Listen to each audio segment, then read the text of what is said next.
What is up, ladies and gentlemen, boys and girls, children of all ages, saints, scholars, however you want to call yourself, it doesn't matter to me. If you want to associate yourself as an Apache attack helicopter, hey, whatever makes you happy. My name is Imperium, and welcome to the Goskilla Female Scrims. 5 epic games are coming up, and I'm not alone for tonight's scrims. No. For the very first time in PUBG Mobile, I'm going to be casting with the one and only HighlandWolf. Hey! Hello! Hey! Nice to have me here. How are you? I am doing absolutely wonderful. Quick setup here. Fast setup, but it's okay. We live on the edge like that. Hey, there's nothing wrong with living on the edge, right? Whether it's the edge of the circle, whether it's the edge of life, whatever, whatever brings some excitement to your life, right? Oh yeah, for sure. I mean, that's all we can hope for, right? A bit of excitement in the life, and a bit of action in PUBG tonight. That's what we really are after. Exactly. So why don't you go through the list of teams that are playing? Alright, so we got a number of teams here playing with us tonight. So we're going to go from top to bottom. So we got Goskilla, DM Milfs, Goodfellas Rose, The Elite Angels, Soul Salt, Time to 420, Rescue Pinks, Nightmare, Lack of Nostra Fire, Pink Panda, B13 Eternity, KOIS Messias, Marauders Azure, Team Or, Totally Spies, yes babies, I love that awesome Paris reference, Extract, Dire Wolves, Maya, Liberty Walk, and Samurga Girls. Awesome. Now I'm familiar with a few of these teams already, so I'd like to think that in theory I have a bit of experience, but what's your relevance? Do you have much in terms of familiarity with these female teams? Okay, so I've only casted Goskilla Female Scrims once before, and that was quite a while ago. So I do remember the likes of Dire Wolves, yes babies, obviously, how can you not forget them with their amazing team name? But a lot of these teams are totally unknown to me. So it's going to be really interesting to see through these 5 games how these teams improve, especially in game number 1, the first impressions, right? Exactly. And because it's 5 games, I think it's great to have 5 games being played in a scrim. The reason why, because when you're talking about the mental stamina of a esports competitor, we see in a lot of competitive tournaments there are 5-6 games that are played on a competitive day. So why not have scrims that are 5 games? Because at least the mindset, the mentality is kind of a bit more trained for those 5 competitive games. Right, exactly. And as we go through each and every one of these games on different maps as well, I think what we're going to start to see is teams get better and better, and possibly teams do worse and worse throughout these games. Is perhaps if they do come off a bad game, how are they then going to move on to the next game and go, okay, just forget about what our 16th, 17th place was like game before. We need to now focus and get that chicken dinner, get these kill points on board, because we need to make up for that bad game that we just had. Talking about making up, let's see, this playing trajectory is making it up in terms of going from the southwest to the northeast. It is overall quite a southerly playing path though, HighlandWolf. Yeah, and I think what I've noticed in all of these scrims that we've been doing is actually Sivnovka is really much avoided. It's like the plague. No one really goes for Sivnovka until you actually have a playing path like this. So maybe because this playing path is so Sivnovka dependent on these teams, in the likes of Oshok School, Ruins, even Georgia Poland Hospital, I would play unless some of these teams decide, what I've also seen, is to rotate, get a vehicle, rotate all the way up to the top, and then hope that zone shifts around you. So the Team 17, they've dropped relatively early. That's going to be a side of Totally Spies.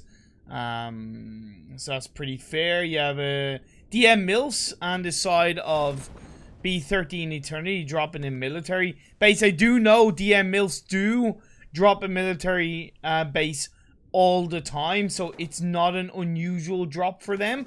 And then of course we have Team 24. That's going to be some more good girls dropping in towards Pachinki. Other than that, they're just spreading themselves out relatively nicely.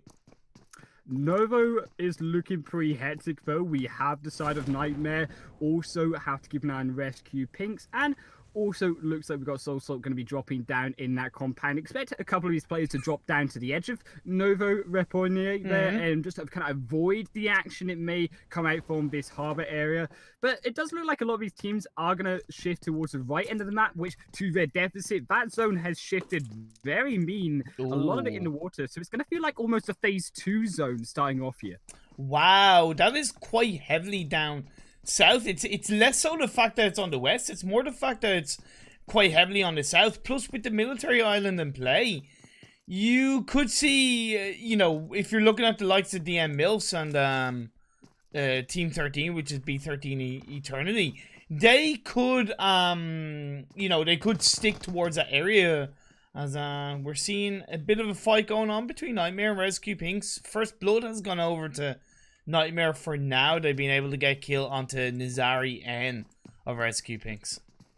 In an early kill like this, it's going to really set them back for not only this moment in this fight that they now have to take 3 versus 4, but also if they survive, they back off. They're now going to be at a deficit on players moving in later into the game. And I've seen so many times players who lose one early on struggle to then make a way into these later zones, especially considering in Novo, they're either going to have to rotate up across that east side bridge and then into the zone, or straight through military base, and teams may even decide to then move down into that southern island just to get away into that zone if it continues to shift towards that way. You're dead right. As we see teams moving up, the side of the Elite Angels have made that rotation up towards George Paul, which is fine because it's still easy access to the circle, and it still means they're going to be able to loot up pretty much uncontested inside the George Paul area. Team 14, KYS, Messier spreading themselves out between the west side of Pachinki and the quarry area, which is great for now, but I would like to think they will join up as a full squad within the phase 1 closing in, blue zone closing in, because as you have teams rotating in, we could see one of them maybe getting taken out along the way. So it's something that they will want to be aware of that coming into phase 2 and 3 onwards.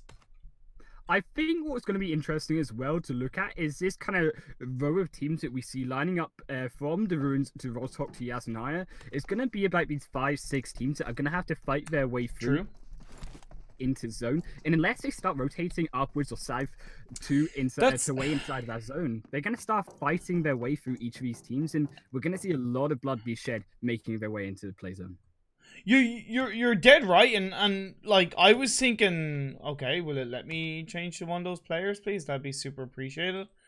What the? It will not let me change. Yeah, it looks like okay on my end as well. Yeah, it won't let me change to another player. That's really weird. Okay, that's so weird. It might be both our ends because I'm struggling as well. So really. Yeah. Hopefully, it will just be a client side thing that will resolve itself. But nobody's moving. Yeah, I think. Oh, okay. Not the same issues, me. There we go. Yeah. Okay, we're back. Sorry about that.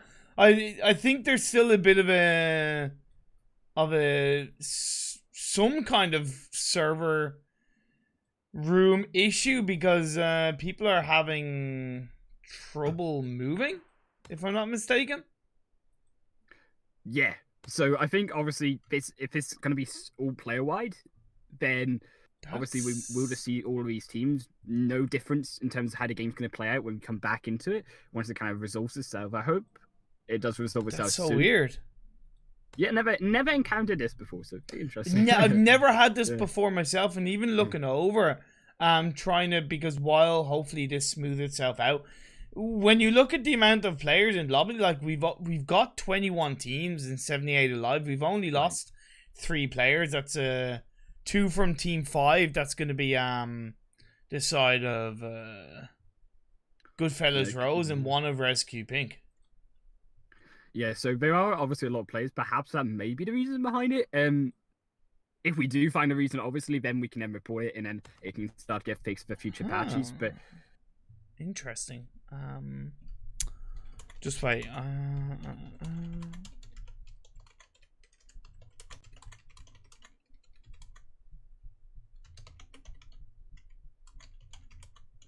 maybe I'm glad it's not just me. Yeah. You know. Yes. So yeah, it's just I'm not able to do anything. None wonder of the if players are moving. Yeah, I wonder if I restart my game, if this will Could you do that? Could you restart your Yeah. game and at least I'll be able to I'll have a gander here. Yeah, because at least if I restart my game. Okay, we're loading in. We'll have a look here. See if this makes any difference, because maybe that is the issue. But I'm able to move around now. Okay, so now I'm actually outside the game. Isn't it not letting you rejoin? Yes, so it looks like people, when they restart, are now being put into lobby. So okay, just wait 2 seconds. I'm just gonna mute my mic and mute the desktop. 2 seconds.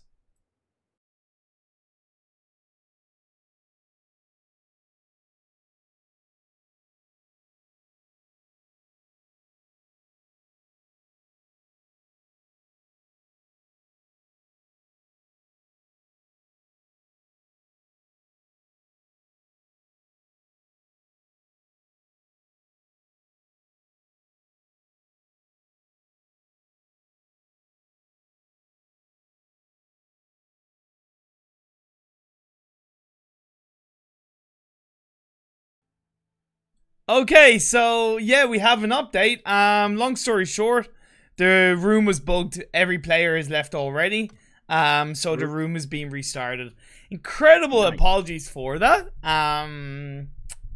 It's a bit of a feels bad man moment indeed. Yeah, so it just means that the room is being restarted. We'll look to try and get the players in as quickly as possible as soon as had an info. I was talking to Lisa at Goskilla. I jumped on VC with her for a second. She's like, yeah, leave the room. It's bugged. I was like, yep. At least it started early on in the game. It's not started really relatively midway into the game. It's such a shame though, because that zone really looked pretty brutal. I know. I'd love to see where that zone ended up.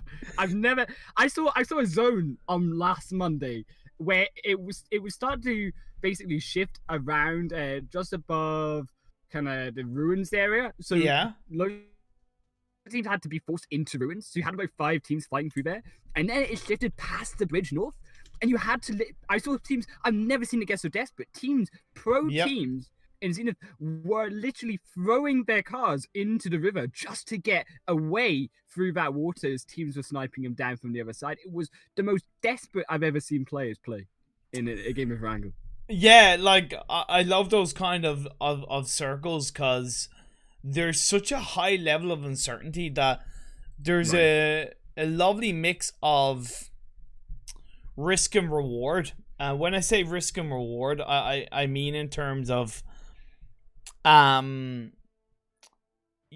you know, you could, for example, risk staying in military island, and if it goes in your favor, then you're kind of setting yourself up to get a decent amount of kills and potentially a really good placing point / chicken dinner. Obviously the risk is that if it does shift away and you try to move over to the mainland, you could get punished by teams who are already inside the mainland / inside the circle. So it's those kind of circles I absolutely love. I really do love. Oh yeah, and it shows you that even though we expect those kind of circles in Sandhawk, we expect them in Vikendi, Wrangle can still play really mean. And so can Miramar. I've seen in recent weeks some of these zones be really difficult for players. And when you have a difficult zone, it no longer becomes about who just runs around getting the kills and which team is good. It just the team fight, but also the rotational play and also positioning. For sure. Into the zone. When do you make your way into that center zone if it's going to continue every time to shift so rapidly? Yeah, exactly. By the way, on a side note, I sent you the room code. It's going to be starting in the next couple of minutes. If you could join your room. just so we can get everybody in as quickly as possible. Yeah, so yeah, it was just one of those things. That phase 1 circle, I really hope we have a similar kind of circle for this restarted game. To be honest, it would be pretty poggers from my point of view. If we had something similar, we didn't even get to see that much as well, right? We didn't even get to, have a huge idea of what might happen in the game, bar a couple of teams drop spots based on the playing path. Right. Yeah, exactly. And I think if we continue to see these teams just also drop again in the same places, then we can start to kind of have that narrative, right, of when these teams are gonna drop, where they're gonna drop in certain locations as well, and start to see perhaps these fights even play out, and a second chance for these teams who have lost players to then fight again and try make a comeback in this kind of rematch, if you'd like. Yeah, and of course the fact that they're scrims, is something that we have to take into account in terms of teams trying something new, testing different elements of their gameplay, etc., etc.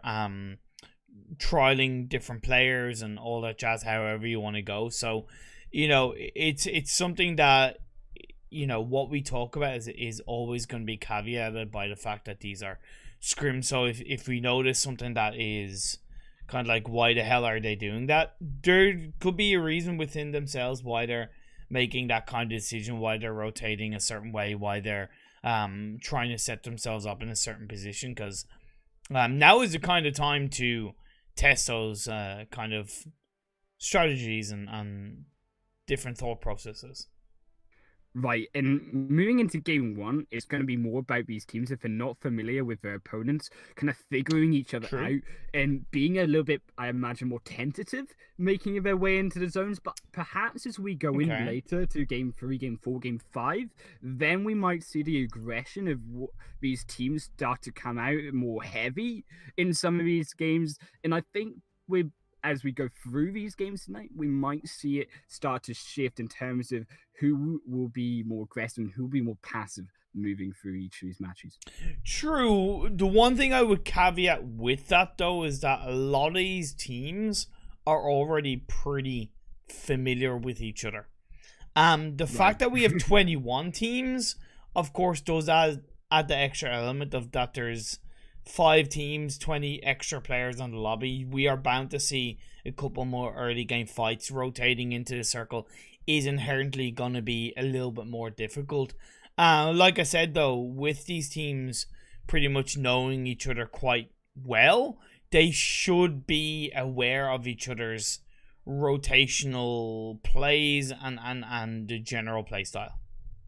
Yeah, should be. Thank you for the follow and welcome to the If they are, then that's great. And I think if they have done their research, they're going to have a massive advantage, especially if these are, as you say, repeating teams each and every scrim.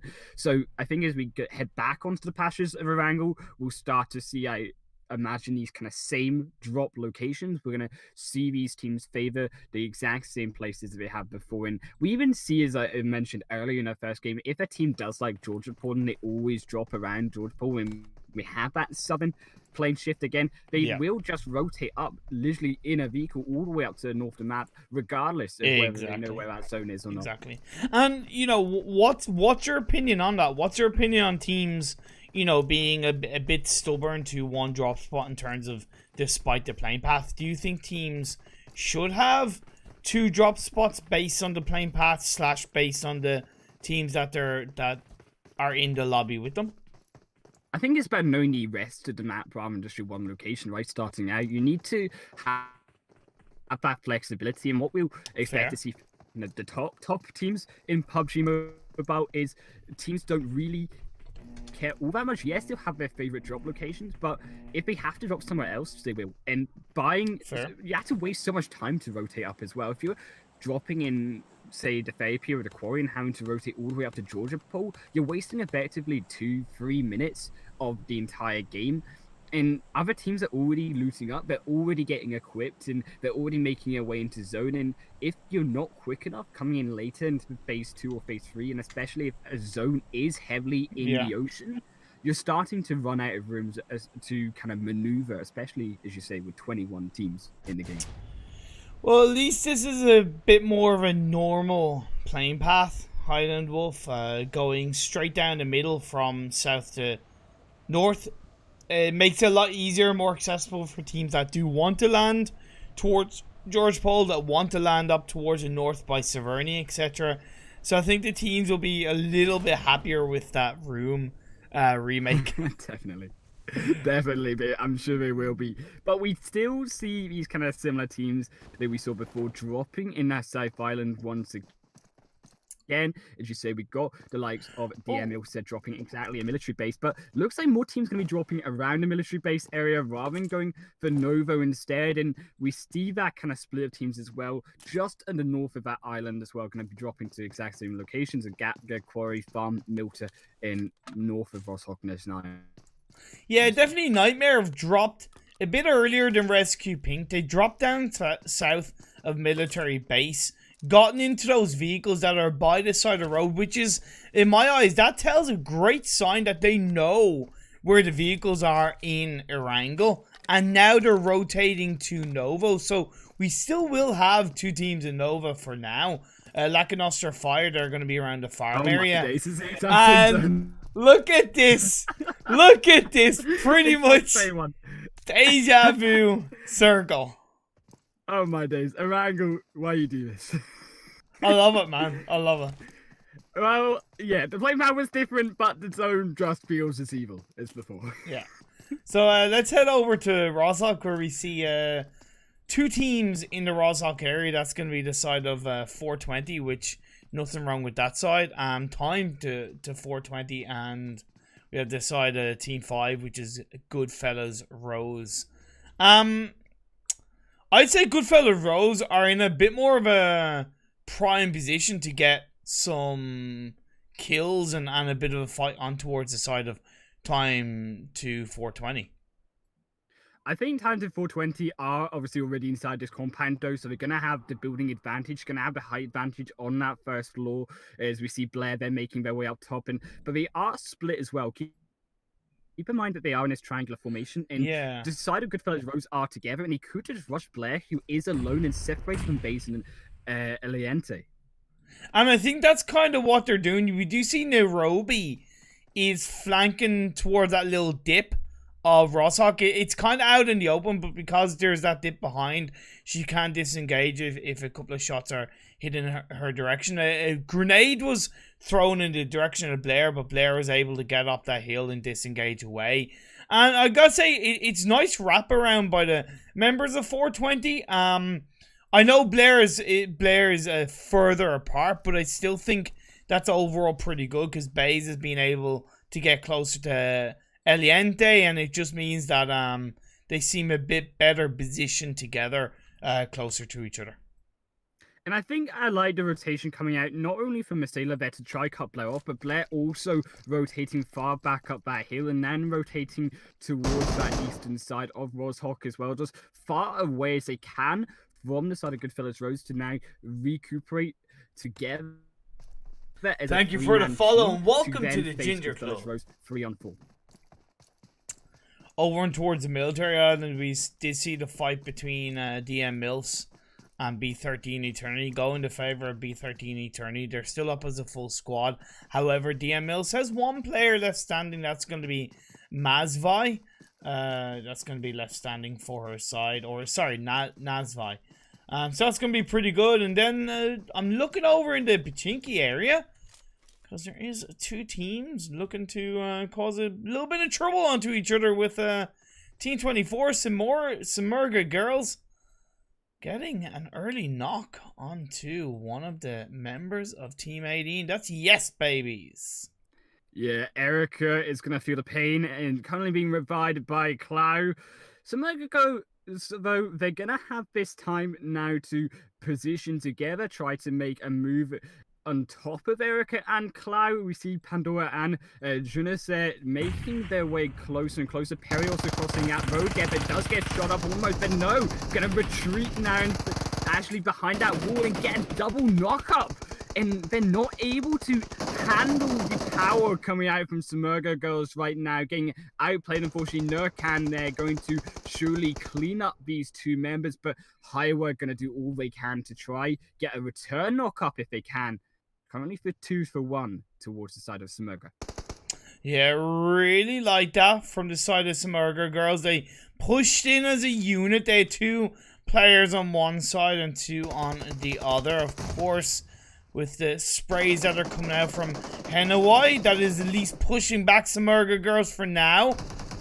Yet to get those kills confirmed. Actually, that's going to be one coming through. Soul is going to take a bit of damage as she takes shots towards Perry, but Pandora is able to clap on through with that AKM, putting this side of yes babies down to just 1. Yeah, unfortunately, they are just going to fall there completely to Smurger Girls. They played it together. They played together in that fight. In split, 2 on the ground and 2 in the buildings behind them was not how Yes Babies wanted that fight to go. And you could see them trying to retreat, but Smurger Girls didn't allow them to. They crossed over that road together, baited them out, and then together as a 3-4-man push, kind of rained down those bullets on Yes Babies and eliminated them from the game early on. 21st place and 4 kills going over to Smurger already. Pretty solid stuff indeed. In the fight of Rosshawk between Goodfellas Rose and Time to 420, that rotation, that disengagement from the members of Time to 420 has really paved off in their favor. Although they lost Blair, they've been able to take down the members of Goodfellas Rose to just 1 Nairobi left standing in the Rosshawk fight. Not out of the woods just yet as well, as Nairobi does use a bit of a wall to her advantage to try and get some kind of third-person perspective. But what is a little bit surprising to me is that we have the Blue Zone closing in on phase 1, and still we only have 1, 2, 3, 4, 5, 6 out of the 20 teams, with 7 of the 20 teams really inside the circle on the mainland. Yeah, and I think what we usually see is in most scrims, teams kind of be hesitant, but I think what we're kind of leaning towards in PUBG, kind of scrims, community scrims, is that teams are becoming more aggressive. So as you say, I am surprised as well to see only a handful of teams inside that zone, especially considering that that zone, if it does continue to move to that southwesterly location into that ocean, we're going to start to see that zone not feel like a phase 2, but more like even could be a phase 4 zone this early on. Fair, especially with the amount of teams in lobby as well. If you have more of that sea in the circle, it's going to take away that landmass availability for these teams. That's why I think on this kind of circle, it's so important to find some kind of position inside the circle relatively early on phase 1. You can't rely on the circle shifting back into the mainland. You can't really rely on anything happening. Plus, we all know that when you play outside the circle too much too often, you kind of end up paying the price by not really having the full information of what's going on inside the circle. Right, exactly. And you often kind of see teams, and I've seen them before, they walk up late into a compound and then just completely get rained down upon by the team already controlling that location. Teams have to be aware that now, with this blue zone closing in and getting rid of that north and the east side of the map from play, teams are now going to be making their way into that play zone, looking for a location, as you say, inside the play area. And if it's already taken, you're going to have to take that fight to retake it back into your favor, into your hands. And that could be difficult. You could lose members, and that's going to ultimately cost you in those later zones. So Liberty Walk, they've been able to get a kill onto one of the members of TE, if I'm not mistaken. As a bit of scouting was done, I think it was maybe Team O that they took out a player of. I'm not exactly too sure. Now they rotate closer in, but now we're seeing teams move in from the blue in towards a circle, and that's like, this is a familiar pattern we see from female scrims and from less experienced teams, and you know, they just end up, I feel, kind of clashing against each other in the edge of the circle too early in the game, and I'd like to see teams be a little bit more evolving. Like, look at the likes of Maya, X Panda, Spice as well. or Pink Panda, should I say? Along with Lackanoster Fire, and even the side of KYS Messiers, they've all put themselves really firmly in the center of this phase 1.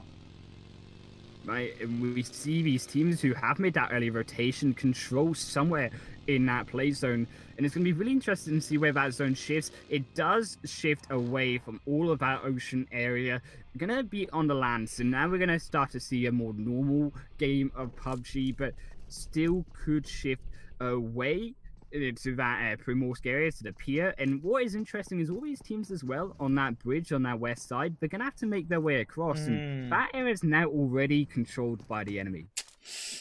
Indeed, B13 able to take down a member of ResQ. Dia going down leaves ResQ down to just 2 players, NGR and Celine, as they make their way across the western bridge. At least they survived moving into the mainland. As a Lackanoster Fire, they are going to take a couple of shots into the members of KWS up that little bit of a hill. Try and create that space and push the members back at KWS Messiers. Good stuff coming out from Chica. It's a solid area that Lackanoster Fire hold on to. It's a compound, although it could be better when you're looking at elevation. It's still a really core area because you do get a lot of information on teams that could be rotating down below you. Ooh, and DW coming in for the third party, my dude. What is going on as KOS Messiers find themselves under a lot of trouble? Just Katana now left standing for his side. As Savika has not really much to go. Katana's able to get a lovely knockdown. Got to see that support coming out from Saya. In my eyes is she's just going to get the hell away from all of the action that's going on. And unfortunate there for KYS Messi, it's just completely obliterated from behind. Gatama, they're also going to fall down. And now they're down to just 1 member. They tried to make their way closer towards the side of Lackanoster Fire and weren't watching behind them. And that paid them in dividends, losing 3 members out of the 4 on that team. They're now going to be forced just to retreat, in that entire hill going to be controlled by Direwolves.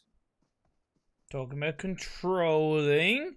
The controlling nature of this side of Liberty Walk against Toti Spies has proved to be too much for the Spies. And they are going to be 6 foot under.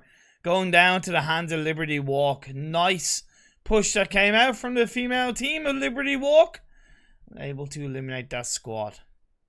I mean, they literally just walked in and walked over that enemy squad there, moving into that small outpost, but also going to be close towards Marauders Azure here. And this is what we talked about, where we see these teams making late rotations in, kind of walking into compounds, walking into the enemies, and just seeing full squads be wiped in instant as 4 members just walk up and rush them down. Up north, I definitely think MYA have a really strong position inside the circle. It's Gatka, it's up north, it's away from pretty much the majority of the teams who are down south on when you're looking at a 50% split between the north and south. And that's going to allow them to hopefully control the area in the circle if the phase 3 does go up north in their favor. There's still 10 more seconds here before that phase 3 zone is even close to beginning. Here we still got to see that blue zone close in. That airdrop there that has dropped, going to drop it far into the ocean. Not going to be for any of these teams to take. These teams here just kind of settling their way down into the mid-game, getting these compounds getting the position in the play zone set up before that next zone rotation here. Looking like we could see perhaps the side of Nightmare rotate in to time for 2420 and Pachinki here, but they're going to actually rotate their way out to between them and also some Mega Girls. Going to make their way closer into the west side of, moving westly into the zone, sorry, should I say. Talking about closer, the last player standing on the side of Team 14, KOS Messiers, is gonna catch out one of the members of DW, but DW is gonna be able to hopefully clean things up. Kill is gonna be confirmed, at least finish that job done. So low in health, down goes Alicia. Unfortunately, couldn't take. Yeah, Direwolves. They take down another. I think looking at that play, I think they perhaps should have just backed off further from Direwolves. 1 versus 4, yes, it's possible. We've seen it before. Thank you for the follow and welcome to the Ginger Club. Players who are then known for their flashy plays, but when you are down to 1 player, it's better and wiser just to wait and hide almost. Well, to these he was hiding. Falling down. She was hiding. Right. Yeah, and Direwolves came into that spot, and Direwolves got called out. So it was, they did do what you suggested, and it was a great suggestion. But they did do that indeed as a. I think they. Yeah. No, it was just so close. Yeah, it was. Where the fight was though, yeah. Just panning over to fight between the side of Soul Salt and MYA. So Salt are pushing in. Grenades are gonna start flying. There, Leah was knocked down, but is trying to crawl to her teammate to try and get the revive coming through. But the spread that are coming out from Soul Salt is just so clean. You have Nelly on the far right hand side is able to help confirm that kill. Drog is able to knock down Uza, and it's just really clean stuff. And Amnesia is just going to try and disengage away, which I think is incredibly risky when you have a full squad firing your direction as the US. It's going to take a lot of damage. Gotta give her credit though, she is getting away. It's the only play really that they can make. True. Because they were losing that team fight, they were being picked off 1 by 1. And this is what we talked about earlier. When you're split, you're vulnerable. Because you're only 1 player. Yes, you can have 4 players alive in a team fight. But if you're not together, you're basically just 1 and 1 and 1 and 1 in 4 different teams, essentially. And that 4-man squad is just going to walk over 1 at a time every single one of your members. Looks like also the side of the Nightmare going to fall down as well to Team O into the west side. We're also going to see, looks like Soul there going to finish off that next member on side of MYA. Down to just 1 member Amnesia. Team 20 Extra T taking on a fight with the side of Pink Panda. Trading knockdowns right now. Lurdy did flank around to try and get a nice angle. It was good, but Fairy caught her out. Then we had one of the other members of Extra T come in and get that counter knock on the Fairy. So hopefully Diana will be able to get the revive on through. It should come through, and the stave off fight of these 2 teams will continue on. And now we're in phase 4. We've seen as we see these plays, these kills in each zone shift play out. Now we're going to start to see teams rotate. I mean, we do see a bit of a dangerous rotation from Direwolves. They're getting shot up in their vehicle as they rotate away from all of that action from those 3 teams. Wild. To the west side of them. Gonna move towards Gattaca, towards that airdrop there. Gonna loot himself up in a location separated from all of these teams. But all of these teams inside the zone, and in these 10 seconds, we're gonna see that blue zone close in, and then these teams have to rotate once again. Simba from the side of Lacanostra Fire, stopping close to the remaining players of Rescue. Rescue are trying to stay pretty safe on the western side of this circle for now. LW, a little bit close to the members of Lacanostra Fire, but Lacanostra Fire are spread out right. Like I point out, Simba is close to Rescue, and Chica is close to the side of LW, with the other 2 members close in between. But I don't think they're in a position where they can take that full-on fight with LW for now. In that zone has just shifted towards the east side. 5 teams inside of that zone, but still 10 outside. And that's going to be, let's just say, Lacanostra 5 making their way in as well. We've got even a rogue player here. DM Mills got one remaining there, moving in from that blue zone closer in. We're going to see also Extract lose one member as Lira goes down, and the side of Pink Panda making their first fight. Fairy gets dropped to the floor. Gonna get confirmed by Diana, using that little bit of a peek of the hill to her advantage. Nicely done from the side of Extract. Although with Zhao, inside that little shack, she's not gonna have too far that she can go around that area before getting spotted out by one of the members of Extract.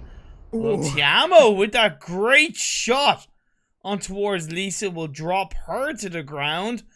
Hopefully giving a little bit of space for Xian Liao to get outside the shack. Indeed she does. Wraps around the side, but once again is going to get spotted by Dana. Nicely played.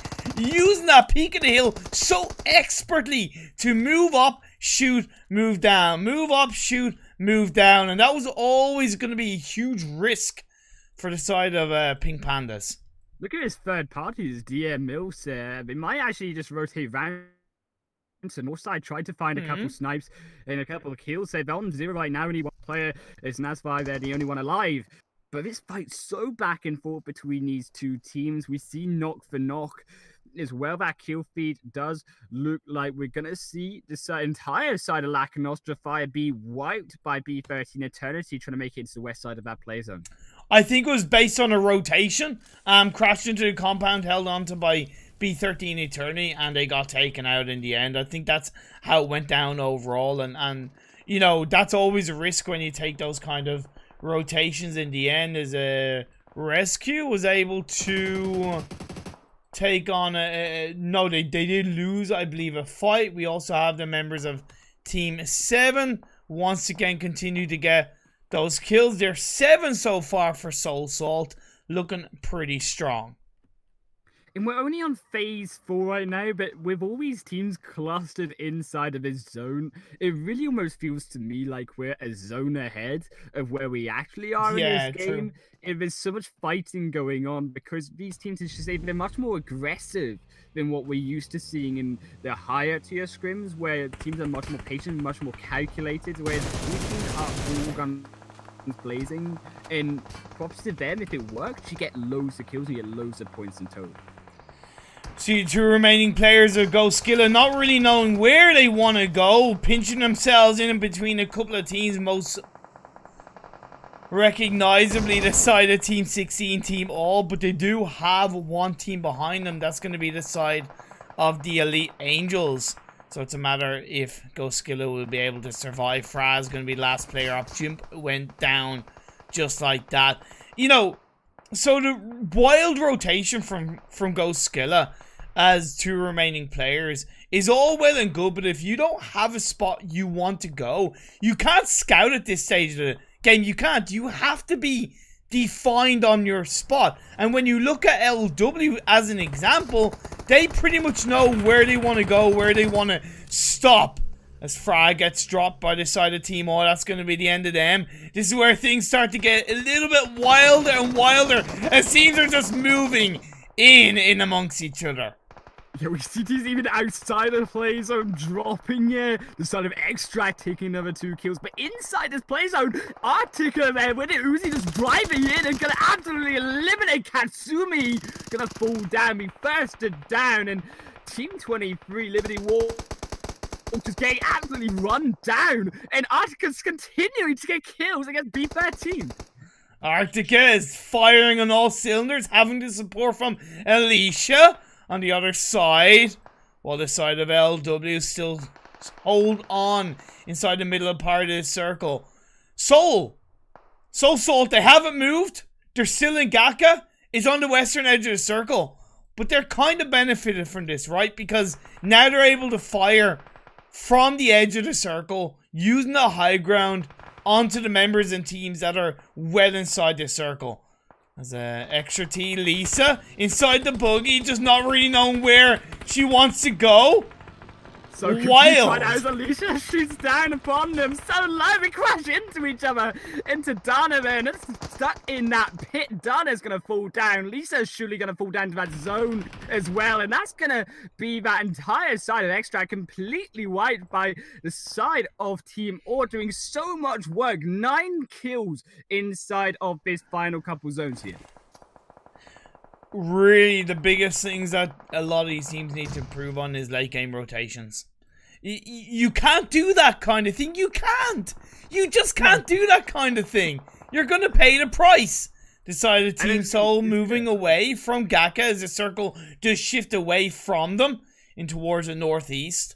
But because they've been able to punish a couple of teams, it does create a bit of space for them to get closer towards the edge of the circle from the southwest side.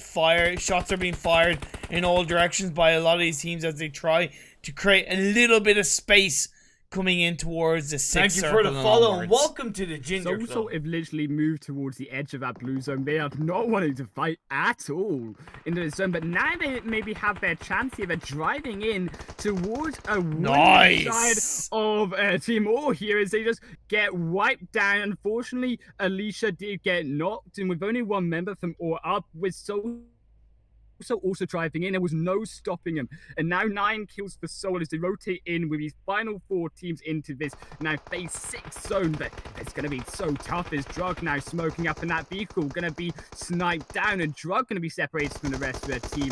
Soul also trying to continue to drive in, but 2 in a car, and B13 shooting him down the western rotation. Oh my god, Daddy confirms the kill on the... So Soul are just going to be souling up on through. But they are not going to survive. They were able to take down the remaining players of TE. But of course, LW Liberty Walk got the third party and ended up getting the better of Soul Salt. 2 teams left. It's going to be B13 Eternity against Liberty Walk. 4v2. Wolf, the circle is in the favor of Liberty Walk, but B13 up as a full squad. Daddy's able to get a great knockdown with the grenade. Onto Caddy. Kill is going to be confirmed now. Caddy is going to push in. It's going to just be KA that's standing behind that rock. Can she get the 1v4? Shots are being fired up. The angle connection from Obazaki is going to put even more pressure as Kaz is going to be left on a similar of health. And that's going to be the end of the game for side of B13 Eternity. What a well-placed finish from B13. 14 kills as well. They're going to be bumping themselves right up in his first game on the leaderboard. 9 kills for Liberty Walk. So as well in third position, also securing himself a really handsome 10 kills. So good kills, good points coming out from these top teams here, and it's going to really bolster them up, and it's a little going to be hard for the other teams now to catch them with such a lead. For sure, I'm just taking a screenshot of these positions as I have to. So why don't you go through how these teams finished? Yeah, we still got in 4th position here at the side of TE here. Georgie, Chloe, Meijin, and Lonya there. They're very with 1 kill. We've got VNS with, or should I say, all there actually in 5th position there for 3 kills. Plus the 6, they're going to take it to 9. So 5th place with 9 kills can be pretty juicy. We got in 6th position XM there, 9th DM there, 8th also Extra. And 9 Dire Wolves. Dire Wolves unfortunately falling early in that zone. GSK, they're going to be in 10th position. Mortis, they're going to be in 11th. 12th Rescue. 13th SMG. 14th Maya. 15th Lacanostra. 16th 420. 7th Nightmare. Labusa Kesha. Yeah, Nightmare, yeah, there you go. Yeah. 18. It's Goodfellas Rose. Yeah, Goodfellas Rose. And then 19 is KOS Messiers. Yeah. Spies. And yes, babies in 21st position. In Awesome. some of these teams here, unfortunately, with an early fights, some mistakes being made with the likes of yes, babies, as we saw in that compound fight, 2 split with the 1-1 behind them. Unfortunately, didn't work Yeah. out. And they need to then make these decisions moving into game 2, game 3, and future games as well. It's About if they do decide to stick more together versus these teams, if they know how these enemies place. it's just honestly like I know towards the very end of that game it was difficult because they headed towards the field, but some of those rotations were just so wild Questionable. from some teams, and it was kind of like Yeah. it was they felt like desperation rotations. Desperation rotations are cool slash acceptable in phase 7-8. You know what I mean? But phase 6, I kind of can't help but think that shouldn't really be the case. If you're not sure of where to rotate to, kind of don't rotate. Or if you're not sure where to rotate to in a vehicle, rotate on by foot. You know, it might take you longer, but at least by foot, there's less chance you're going to get spotted. There's a higher chance you're going to be able to possibly stab somebody in the back. And you know, it means that you don't look as you're not going to be as panicky. So for sure, there's something that there is something to be said for how these teams really play the late stages of these games. I respect why they're using the vehicles, but also have a big target on your head. I mean, yes, the vehicles, if you can get them to work, if you can drive into a location, you can use them as that barrier, that blockade from enemy fire, which does work in a more open zone like that in the field.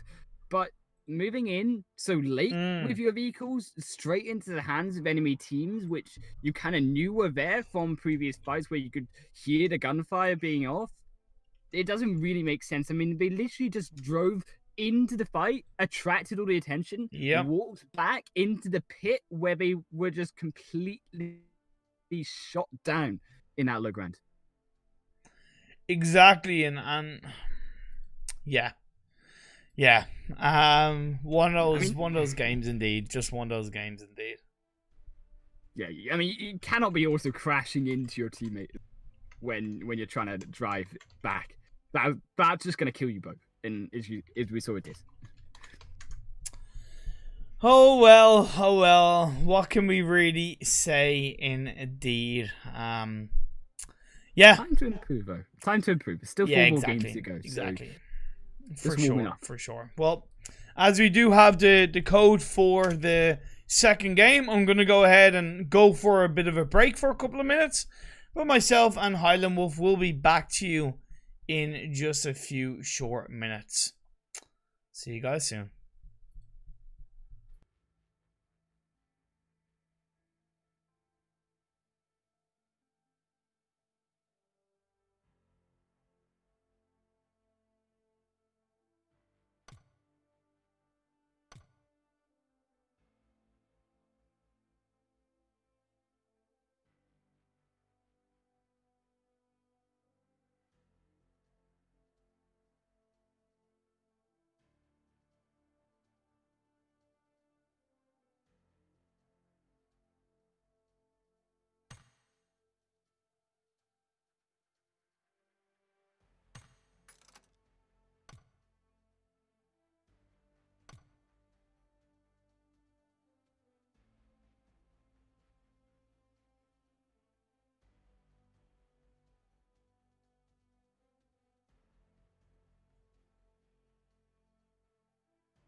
Welcome back, ladies and gentlemen, boys and girls, as I do find the right scene to actually transition to after a break. My name is Imperium, and great game one, won by the one and only B13 Eternity. And we're ready to get on to game two with my boy, with the one and only HighlandWolf. Yeah, and we're on the deserts of Miramar now, away from those green Arago plains. It's going to be interesting to see how these teams fare on the second map. We saw what could potentially have been a deadly zone in game number one. Interesting to see if game number 2 and 3, 4, 5, we start to see these zones heat up a little bit. I want to see some more spicy action because that zone kind of got a little bit what we're used to. I want to see some challenge for these teams moving into these later zones. I would like to see a normal central circle, and I want to see how the teams react to a nice normal circle and how they rotate into it, locate themselves up. We know that Miramar is all about the high ground because it is such an open, vast area. So I think it's important for the teams to be able to play around that. But playing trajectory, going from south to the north, Highland. Yeah, going to be an interesting one. I sometimes see teams often go for the south end of Puerto Parisio, Impala, Los Leones. Going to be obviously these places where teams are going to drop, but also Picado, San Martin, around the power grid as well. Hacienda del Patron, and also Cruz de Val, and as a high, perhaps going to also be up for grabs. And heck, even the Coveria could be also for these teams to be drop late.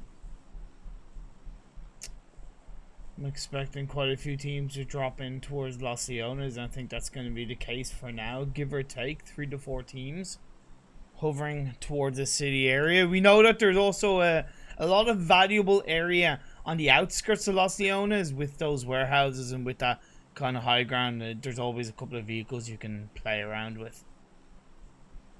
Yeah, and as we say, all these teams are going to drop round towards that kind of central area of the map. Interestingly, none of these teams going to drop towards Puerto Parisio and Impala. Instead, we're going to see all of these teams drop towards the north end now. We see teams perhaps going to make their way over across to Monterrey Nuevo and El Pozo, perhaps. So it's not just that, but if you look at the teams that have split between the west and east side of the plane trajectory, only what 4 or 5 of the 21 teams have opted for the east. Now, of course, phase 1 is on the west, so on one hand that's overall not a bad thing, but I definitely think that's a bit interesting. Yeah, I think a lot of these teams are going to be now forced to fight early on, whereas we saw all of these team fights kind of play off later, because as they have all ended up inside of our phase 1 zone. It's going to be until the later zones where we start to find out how mean this zone is going to be, but for now, just can understand it as just a Miramar zone that we all come to expect and see. San Martin is home to a little bit of an early fight between the side of SMG, Team 24, and Murder Girls. And, Team 16, that's going to be Team All. Team All did pretty well in the first game, but Arctica has been dropped to the floor relatively early. It's going to get another player taken out by Goons. So firmly in the favor of Murder Girls so far in this fight. And with Arctica there dropped out as well. There's 1707 also taken down already, completely out of the game. Nurkin and Perry going to pin down that revive. Perhaps even use it as a bait, but Perry going to fall. Perry gets dropped, gets knocked by Sense. Nice play. Nurkin was not able to actively respond to that. At least Goons should be around there to try and get the revive onto Perry, as Nurkin is just going to still stay prone down. That, of course, is allowing the revive to be executed onto Arctica. Sen's getting a bit too aggressive there. Unfortunately, suddenly knocked up in the same exact position at Arctica was. Why? You gotta ask, why would she do that? Yeah, and I think especially considering that, yes, they are 3-on-3, but it's 2 versus 1, and they know exactly where you are. They know that you're perhaps going to come out for that knock up, that first down, and they just predicted that, and they took them down and made them waste even more time now reviving them once again.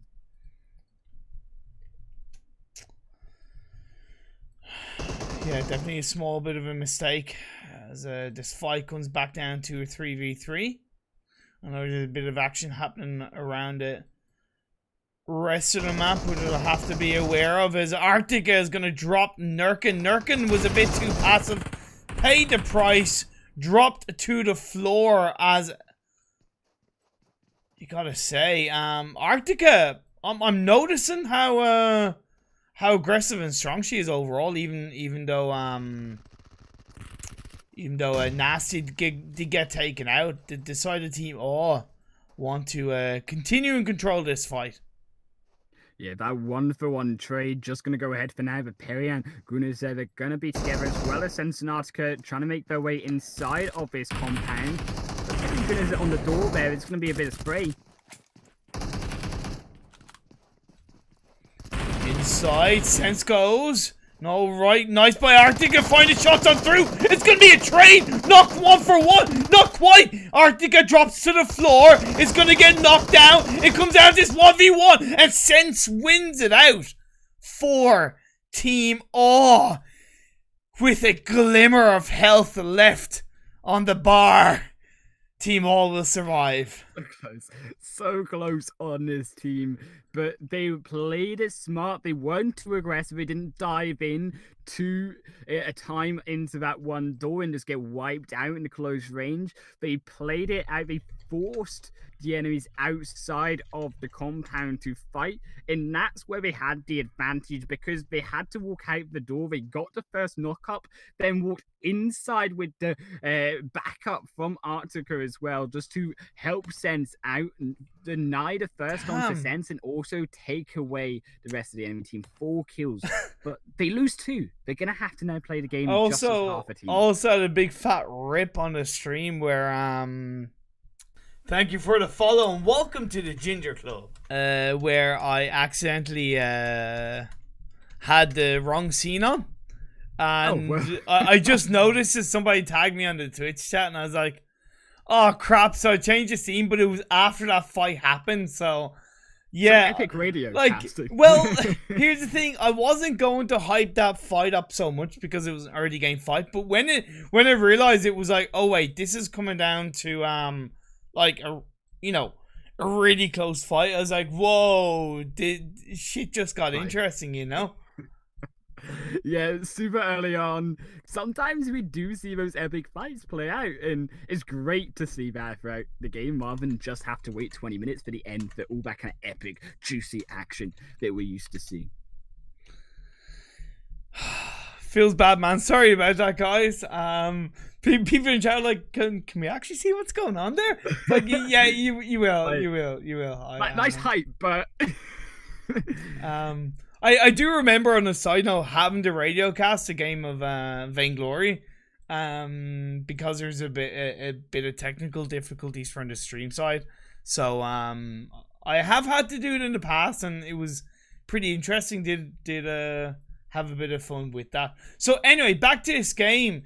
Talk about where these teams are currently located in the circle. Where do you think the key areas are going to be inside this phase 1 for teams to locate themselves on? Right, so note first of all that red zone in the center, going to split all of these teams away from power grid, away from that high ground. So they're going to have to now rotate around it, try rotating to perhaps other teams around to the likes of, even we see Pink Panda going to rotate towards Monteith and Wavo. Maybe we start to see fights happen there. DM also struggling here, just down to 1 member once again. Milk's going to be struggling. El Pozo could be that other area where we start to see the fights. On this western side, I think these teams are going to start to bunch up together, because on that kind of north and the eastern side, teams are still split. They're still looting up. True. So it's going to be a while before we start to see that action play out over there. I do like the 2-2 split that's coming out from Liberty Walk for now. You have 2 of their players just towards the north of Monte Nuevo, and then 2 are just a little bit towards the east of them. So that's it means I feel like they're setting themselves up pretty nicely for phase 2 without being too far away from each other. Of course, I worry about Katsumi and Bizumi God being out in the open as two people together, because of course if a team comes a cropping, people could end up knocking, so to speak. But so far, at least they're able to hold on to this area. The side of Pink Pandas are going to be getting close. Yeah, and I think that's what I was just going to mention is Pink Panthers are the team that you're saying are coming and knocking here, but also they are recuperating Liberty Walk with Karina and KA. They're going to be making their way closer towards Pink Panda. Sorry, but I happen to be on the perspective of Zhao Yu, who was driving in the buggy. And the buggy kind of flipped and she went to get out of the buggy and she got knocked. And it's all going horribly wrong because then Katsuma was able to spot her out, confirm the kill onto Zhao Yu, and Katsumi got knocked. Sorry, not Katsumi, Tiamo from Pink Panda also then got knocked. So instantly Pink Panda find themselves down to just 2 players. I'm sorry, I didn't mean to interrupt you, but it was so funny. It was just so epically funny. I can't believe that. I mean, that just literally has cost him that entire fight. It has. Liberty Walk, 3 kills, 2 kills gonna go over to them, just straight into the arms of him. And XM also gonna be forced away from that high ground as well. That has cost them so much. Not only the 2 kills, but also they're now lost for space. Sorry, they're gonna have to find a new space to control inside this play zone. Yeah, phase 2 shifting on over to the east. So you have the high ground to the north of Picado, in between Picado and Power Grid, which I feel is going to be really valuable for a few of these teams, as well as the high ground to the east of El Pozo / south of Craterfields, which also, in my eyes, should be valuable for these teams to move on through. But nobody's really in those areas for now, which is kind of to be expected. Once again, teams are just too passive on these rotations. Really too passive. Yeah, I mean, the entire mountain of San Martin and Picado open for grabs, and we don't even see anyone there on top of it. Yes, there was a red zone, but that red zone's gone now. Teams should be really making that fast rotation in. Because there was a red zone there, you can expect that there was no teams anyways already occupying that mountain. Yeah. So going there should be pretty free, and you should be pretty confident that you just take that high ground, and then from there you can start to work out where you're going to get these kills. We'd see Liberty Walk did lose Benzumi God at the hands of Maya, but Karina is at least able to get a nice knockdown that could be confirmed by a bit of a third party of a Team 15. Marauders Azure coming in to get a bit of that spicy Miramar action. Yeah, I mean, we all like to heat up in the desert, don't we? And we see Maya there split as well, this 1-for-1. And I think with For Real Yo, they're split away from the rest of their team. They're going to struggle because teams are now sandwiching that one player away, and Kasaek's not able to help at all. Also, KYS Messier's wrapping around. So right now, Maya are pinched essentially between 3 teams. It's going to be Marauders Azure, KYS Messiers, and LW, Liberty Walk. Yeah, this is not where you want to be separated. They did not respect that there were so many teams when they rotated into this area. And KYS rotated interestingly first before Maya did. And they've taken up this shop on top of the hill, and they're completely forcing Maya to split and take on these 3 different fights they don't want to take on at all.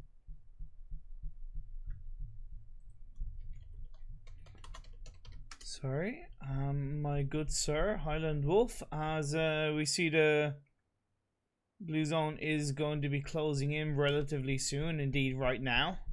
We're at the 13-minute mark of this game. Still 19 teams and 58 players left in this game. And, you know, once again, yeah, we see... Oh my god, if I can stay in one area.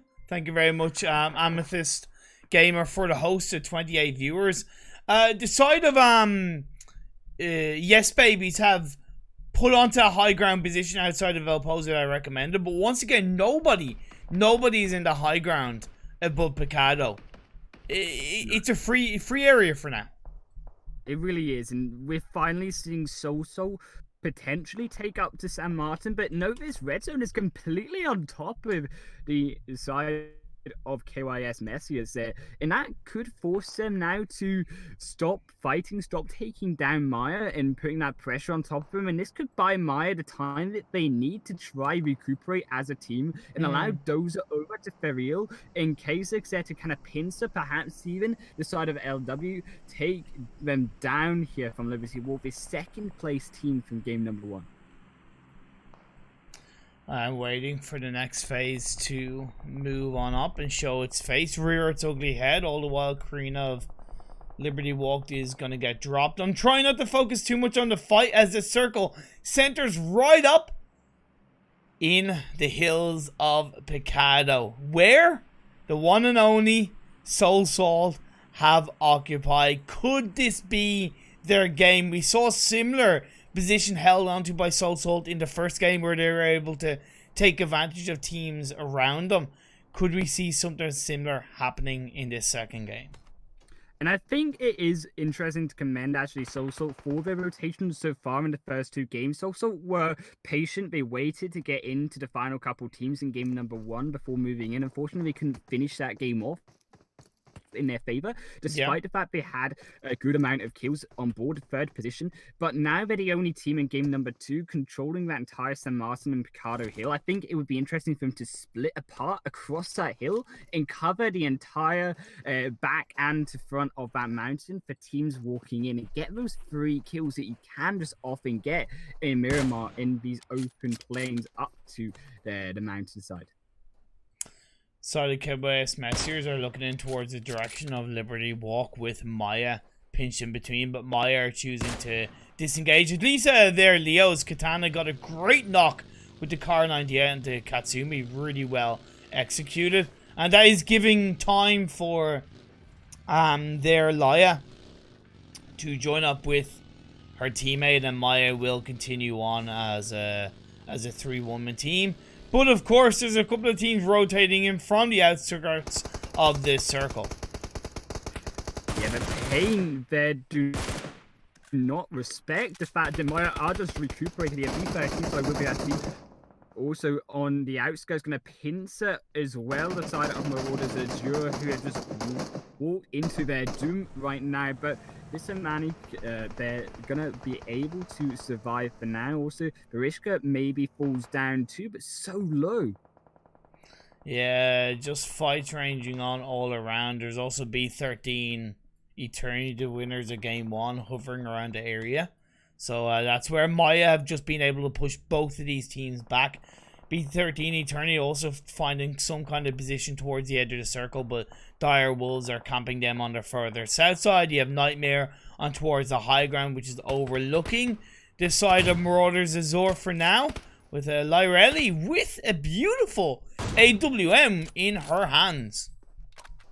In the AWM with also the high ground potentially that they can be taking will be so impactful. Not only do you have that advantage of all these teams who need to potentially now circle around Picado and San Martin mountainside, but also you can just one-shot them coming up. Exactly. I also have to point out the skin on the AWM she has is so nice. It's a lovely purple with a couple of nice little lines crossed in a nice bright pink color. Really, really beautiful skin. Just, I don't often compliment the skins, but that AWM skin was pretty nice. I did also notice on the north side of the circle, the side of Lacanostra Fire, able to get a couple of kills onto the extra girls as the next phase has shifted down south right towards Picado. Yeah, won't we just have such as Imperium, and as we say, we see all of these teams not rotating over to Picado in an airdrop and the mountainside in the zone. 0 teams inside that play area, and we're now going to see that rush of teams to make it inside that zone, control that mountaintop. We start to see teams dropping down. We're now to our final 15 in the second game, but so much action still to heat up. Goskilla being taken out by a set of totally spies on the edge of Picado. So Saul have clean access towards it. the high ground overlooking Picado. KOS Messiers have also put themselves in a bit of a position on the western side of this circle as that airdrop is dropping down. Nightmare and Maya are going to engage onto each other. Bambusa very low on health. The knockdown onto Oza leaves just there Laya around there to try and get some kind of shots onto the members of Nightmare. And Nightmare just knocking over that fence to Maya, but they're rotating round and Kazaik's gonna wipe them all onto the floor. And they were not expecting that at all, Imperium. Yeah, nicely cleaned up by the side of Maya. They will be able to get that revive off onto Doza, and will continue on once again as a 3-woman team. They do have that compound on the edge of the circle, but let's not forget, it's out in the open past that right. The second they go towards Picado, it's open end, so it's going to be a little bit difficult. There's a few dips and trees and rocks that they can play around, but it's going to be incredibly hard should the circle shift away from them. So I would recommend they maybe move now or send one player as a scout. I know that's a bit of a risky call. They'll have to choose what to do. KOS Messiers onto the members of Dire Wolves on the outskirts of the side of Picado. It's going to be Reason knockdown once again. Leaves just Bopeka in the blue zone. Going to be confirmed by KOS Messiers. That's going to be another couple of kills. That's going to be them taking control of the south side of the circle. And, of course, inside Picado. And Picado here is not just going to take the outskirt. You're going to want to take inside that central area of Picado, as we do now see that zone shift on the side of our mountain side of Picado, but also mainly into that compound, into that big central building facing our mountainside. So teams going to be rushing towards that, I do imagine. So as we see these kind of 4 different teams here, the side of B13, also KYS Messiers, Totally Spies, and also a team all inside of this compound. Rescue on the high ground. Rescue pink. But it's on the high ground outside the circle. Looking for the members of Maya. Maya have yet to move away from the compound. The circle did shift over in towards Picado. What a nice juicy circle shift we are seeing. And then outside the circle, as it did shift on through Laca Nostra, they are taking that fight. But with Caffeine's knocked down, it's going to be up towards Marauders to try and clean up the fight until Laca Nostra fire in amongst the smokes. It's going to be the side of Ella getting knocked down. Simba is now going to be the last woman standing for her side.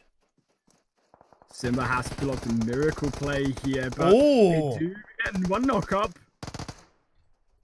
And now it's going to be Simba against Tamanka, but it's going to be Vidmanka that comes on through and at least going to keep the fight alive for Marauders Azor. It was great play by Simba to essentially have, I believe it was Chica as the meat shield, as she was able to get a knock and a confirmation. However, gotta give credit to Marauders Azor to at least try and keep this one in and get the close, as the Formia Milfs are gonna get the better of Rescue Pinks overall. Even though DM Milfs will go down, Rescue Pinks will be put down to 2 players, with the blue zone being the friend for DM Milfs.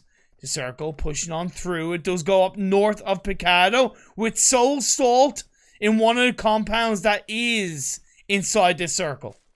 And this is what we talked about by the rotation from Soul. Excellent positioning here. Now controlling the exact space that all of these teams are going to be hungry for. And these 5 teams that we see on the south of that zone going to have to push through one of each other just for a chance to fight Soul inside of this play zone.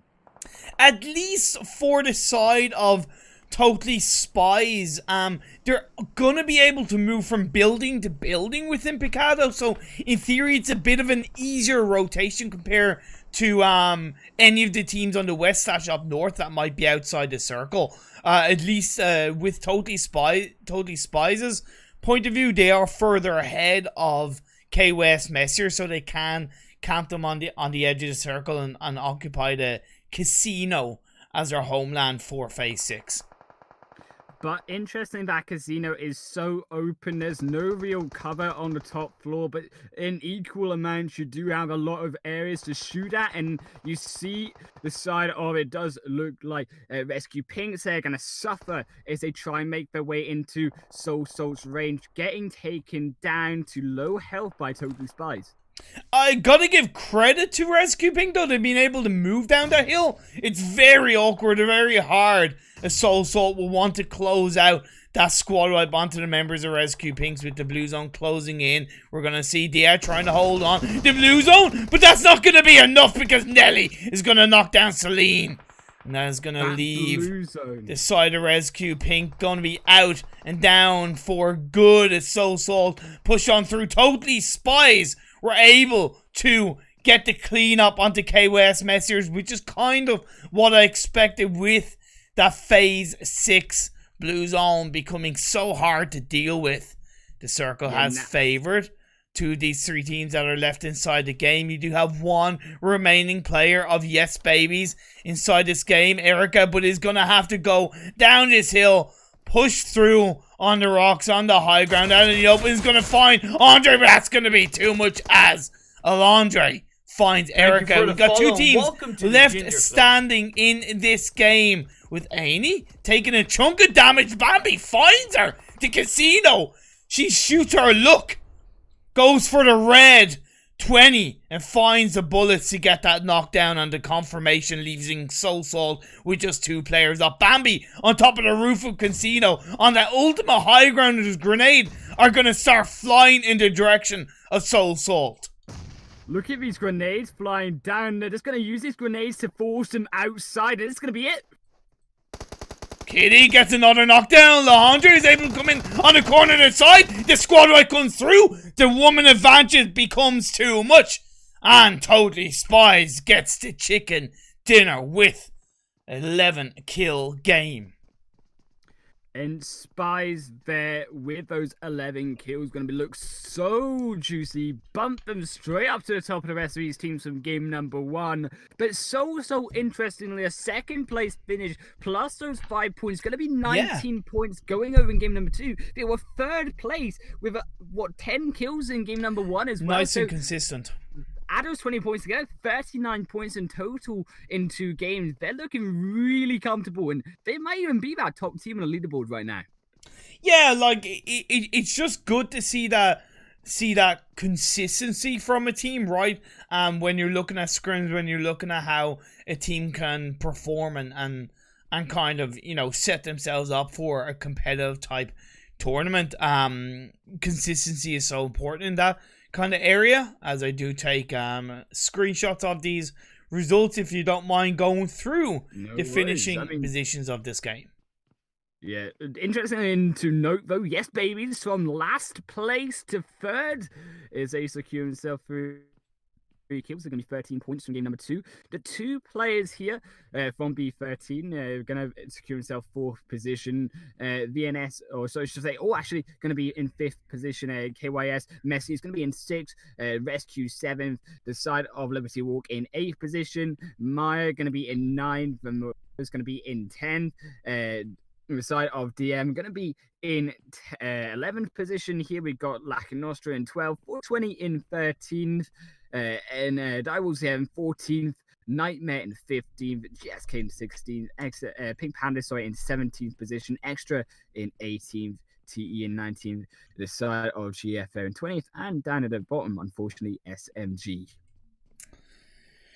Oh, well, another interesting game in our hands, and you know, in my eyes, the pattern for these teams is the late rotations, the lack of really getting themselves inside the circle, and it's something that, you know, is all well and good, but when every team is doing it, you know, there's a much higher chance that you're not going to benefit. You know, it's kind of like when you have that balance of teams that go in towards the center of the circle and teams that play on the outside, that kind of makes sense because, you know, they balance each other out in some way, shape, or form.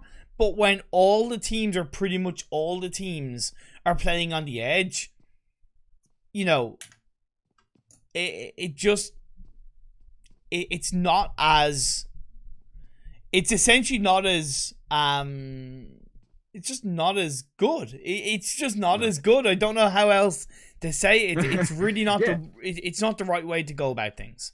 I mean, take that Picado Hill, for example. Picado Hill was the final zone. Yeah. 0 teams occupied it for about 15 minutes of that game. 0 players were willing to go in. So yes, they were on that same mountain, but they were on the north side towards the mountain. They were nowhere near Picado.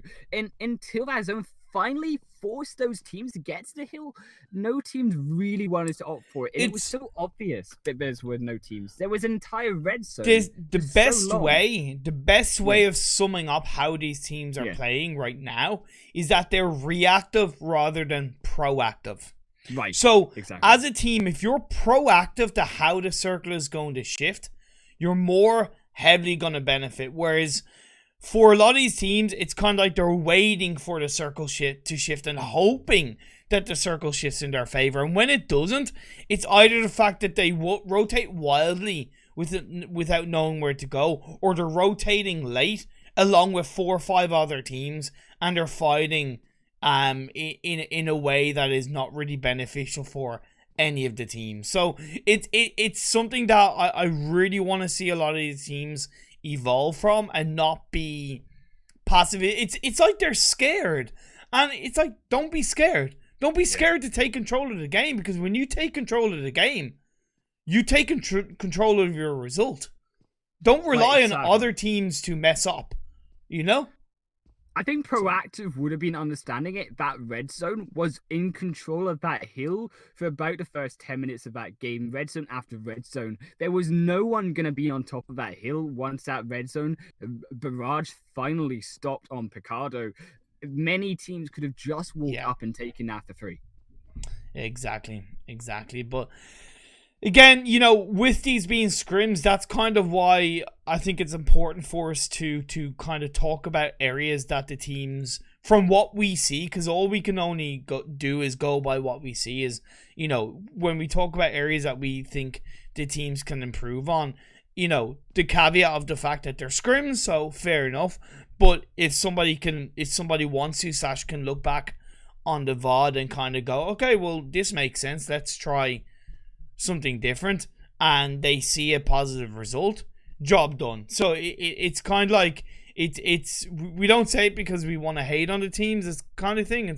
We say it because we want to see the teams improve based on our perspective and what we see, you know? Right, exactly. And yes, it's great to cast the top teams in the best action in a game, but to get all of those players and those teams there, you have to, as a caster, give the advice, give the perspective that they can't see in order to make them that top team 3-6 months down the line that you're then casting. Exactly. Teams are not born winners. They earn, grow, learn, and push themselves to the winning point. But on that note, we have gotten the slots for game 3, so we've got the winning slots for game 3. I'm gonna join into the room, and while that's going down, gonna go for another break for a couple of minutes, and me and HighlandWolf will be back to you in just a few. And I promise this time I will put on the game scene at the right time. But anyway, back to you in a few.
Well, hello. Welcome back, ladies and gentlemen, to the Goskilla Female Scrims.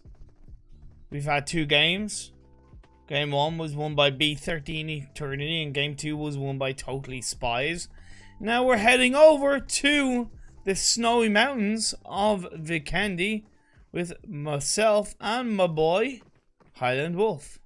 This is really feeling like we're back in my home, you know, we're back into the cold Scottish Highlands. Wait, you're from Scotland? I am. You don't sound like you're... No, you don't sound Scottish at all, man. Wow. Sometimes I am. Sometimes in the morning, maybe. Sometimes you're Scottish or sometimes you sound Scottish? Sometimes, yeah, I'm a bit of both. That's a nice thing about being English and kind of Scottish. Sure. See if we can find some haggis inside this Vikendi mountain. As you see the plane trajectory is going from the north side, from north to south, very heavily on the north side of the map. I'll tell you what, we're gonna make neeps and tatties of these players, so too. I'm not sure. Yeah, it does look like the playing path going to be pretty generous. So it's going to be Mount Kresnik, Cosmodrome, Podolsko, Cement Battery, Villa as well. All of these players for drop locations for these players to drop down onto. What I've kind of noticed so interestingly is in other scrims, Tovar, one of these small compounds, has been really busy. And I think, unfortunately, we're not going to be able to see that for this game, as teams do opt to more go for the cement factory down to the southeasterly beach, and also the north side of port there as well. A little bit of early fight between the side of Nightmare and Extra T on the port side, with Dana going down. It's going to get confirmed, leaving Extra T with just 3 players up. Although, a little bit of a clap back onto Lyrelli of Nightmare, at least will turn it into a bit of a 3v3 for now. As these 2 teams are just looting early on, there's less chance that they have the armor, the loot, and the guns to really take on the full fight. Right, and this is where we start to often kind of count also the healing between these teams, because if this is going to be more of a drawing out port fight, there's no excess medkits, no excess bandages for these teams. This is the first area that they've dropped onto. The loot is going to be limited. The ammo even is going to be limited for these teams. So if they get stuck in a building, if they get kind of pincered down by multiple members of the enemies, they're going to be in a lot of trouble. Phase on Circle, quite nicely centralized. Bit south side of the map overall, with the river splitting up a bit, but overall I feel like that's a very clean phase 1, with Mount Kresnik heavily viable in the early parts of this game. Yeah, interesting. Not many players often go for Mount Kresnik, and we see no teams opting to go for that area just yet. A little bit less loot in that area versus the likes of Podvosa, Villa, and Tovar all around it. So teams often going to drop there, as we do see DM Mill set also, as well as 420 in Podvosa. But still, this fight, as we talked about, this long drawn out fight between Nightmare and also the side of Extract playing out. In the feed, we have B13 got a nice squad up onto the members of Yes Babies in Winery, so they're going to be the queens of Winery. Whether it's red wine or white wine, it doesn't really matter. Either way, they're going to be the queens of it. There's a little bit of a potential fight brewing in Cantra/Hot Springs between Goskilla Amethyst and Team 16, which is Team Awe. Of course, Goskilla Amethyst, they do normally drop in this area, but they also aren't really normally contested by a team. Yeah, and interestingly enough, Team Or, they're kind of holding back. They're not opting to be that aggressive team versus Goskilla right now. So Goskilla, they are in that kind of triangular formation in up front with Lyra behind them for that backup. Also going to loot up their reposition, perhaps go for that flank, and or going to be the ones to retreat first in this fight. Perhaps try now find a position to pin Goskilla outside of the play zone. I think Sense is the one that can really do something here for the side of Team All. Not only is because she is at that bit, although she jumps down, I was going to say, not only is because she's at that flank angle, but also because she was on the high ground. But as she jumps down, it's going to be 3 members of Team All pushing onto that one building. Lisa is on the balcony side. Now it's going to be all 4 members. Lisa jumps out. I was going to look to go towards the garage a little bit closer by. Instead, not disengaging closer to the rest of the team. Maybe Fra trying to find the angle shots onto members of Team All. But Fra gets dropped. Where is the rest of Goskilla? There should be that response, Fra. You can't take that kind of engagement without really having the backing of your squad. Lisa also goes down instead, so that's going to leave Leah and Jiff left standing. Lisa gets dropped to the floor. This is Team All just leaving us in a state of awe as they clean up the fight against Goskilla Amethyst. Yeah, that was just Lisa and Frava exiting the same building. Leah's also going to fall down. Chip, the last remaining survivor for Goskilla, but they left that building, but they weren't so far back that they were out of vision range from the side of Team All inside that building. So when Team All got to that second floor, then stepped out into the balcony, Fra was just sat right in front of them for the taking. Yeah. And Fra fell first. Lisa trying to then come in for the revive also fell down. And Leah should have at that point backed off well before Jip hasn't survived. Yeah, it seemed like a lack of coordination from the side of Goskilla Amethyst in my eyes with that team fight. And, you know, it looked a little bit loose and not really comfortable for this side. Panning back over on this fight between Extra T and Nightmare. Nightmare are going to be put down to 2 players. Bambusa and Lorelli were taken down early on, leaving just Kesha and Gypsy left standing. Couple of shots onto Yaguka, would at least maybe send a bit of a message to Extra T, HighlandWolf. Yeah, and Leary, they're also going to be by themselves in this one building. The rest of Extra are going to be outside in the rocks there. Yeah, Guka, they're also going to be healing up on that hillside. So they are sort of split here, but so is Gypsy and Kesha. And it's all about who can find that knock up first. If Nightmare lose one, it's surely going to be a rush by Extra in. I expect them to be full on aggressive if so. And I also expect Extra to be slowly pushing up if they can towards Nightmare, like Gypsy has been doing here, repositioning, trying to find a new angle to take them down. That's a wild reposition by Gypsy, but I'm a big fan of it. Going kind of somewhat underground, being out of the side of the rest of the team, and then Kesha coming on the other side, repositioning away. It gives a small level of uncertainty to the members of Extra T where the 2 remaining players in Nightmare are. The only thing is that, of course, Extra T do have that body advantage as Gypsy is making her way across. Oof, but Kesha gets spotted trying to spot down Lisa behind that rock, and this is what we talked about, the aggression from Extra now going to come out first down. Kesha and Gypsy behind that rock was not able to support them. No angle exactly there. And I don't think Gypsy can in any way take advantage of it, and also the side of Extra T don't know where Gypsy is, so they can't, you know, build on that momentum just yet. They'll just have to thread with caution through this Northport area, because they know that there is a silent entity ready to strike if the opportunity arises.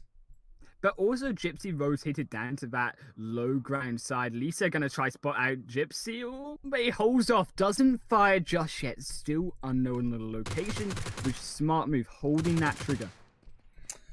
So the Totally Spies are going to be pushing on towards the members of Goodfella Ladies. Going to be Nairobi taken down, leaving just Cecilia left standing for her side.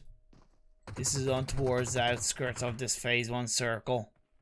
Goes stuck on through. Mad Kitty was knocked down, but should get revived up very effectively. Yatum, who does play for the Sirens, but formerly teammates with Fallen in the now disbanded Buzzkill team, as well as Bambi. So they do know each other. They're familiar with how they played together as a team, and it has been part of overall the success for Spies in these scrims so far. What I am finding surprising is that nobody's getting the revive onto Mad Kitty. Right, exactly. And Mad Kitty there still just going to tick down in a health bar, but surely they will survive. I very much doubt they'll be leaving a teammate for dead. I hope not, anyways.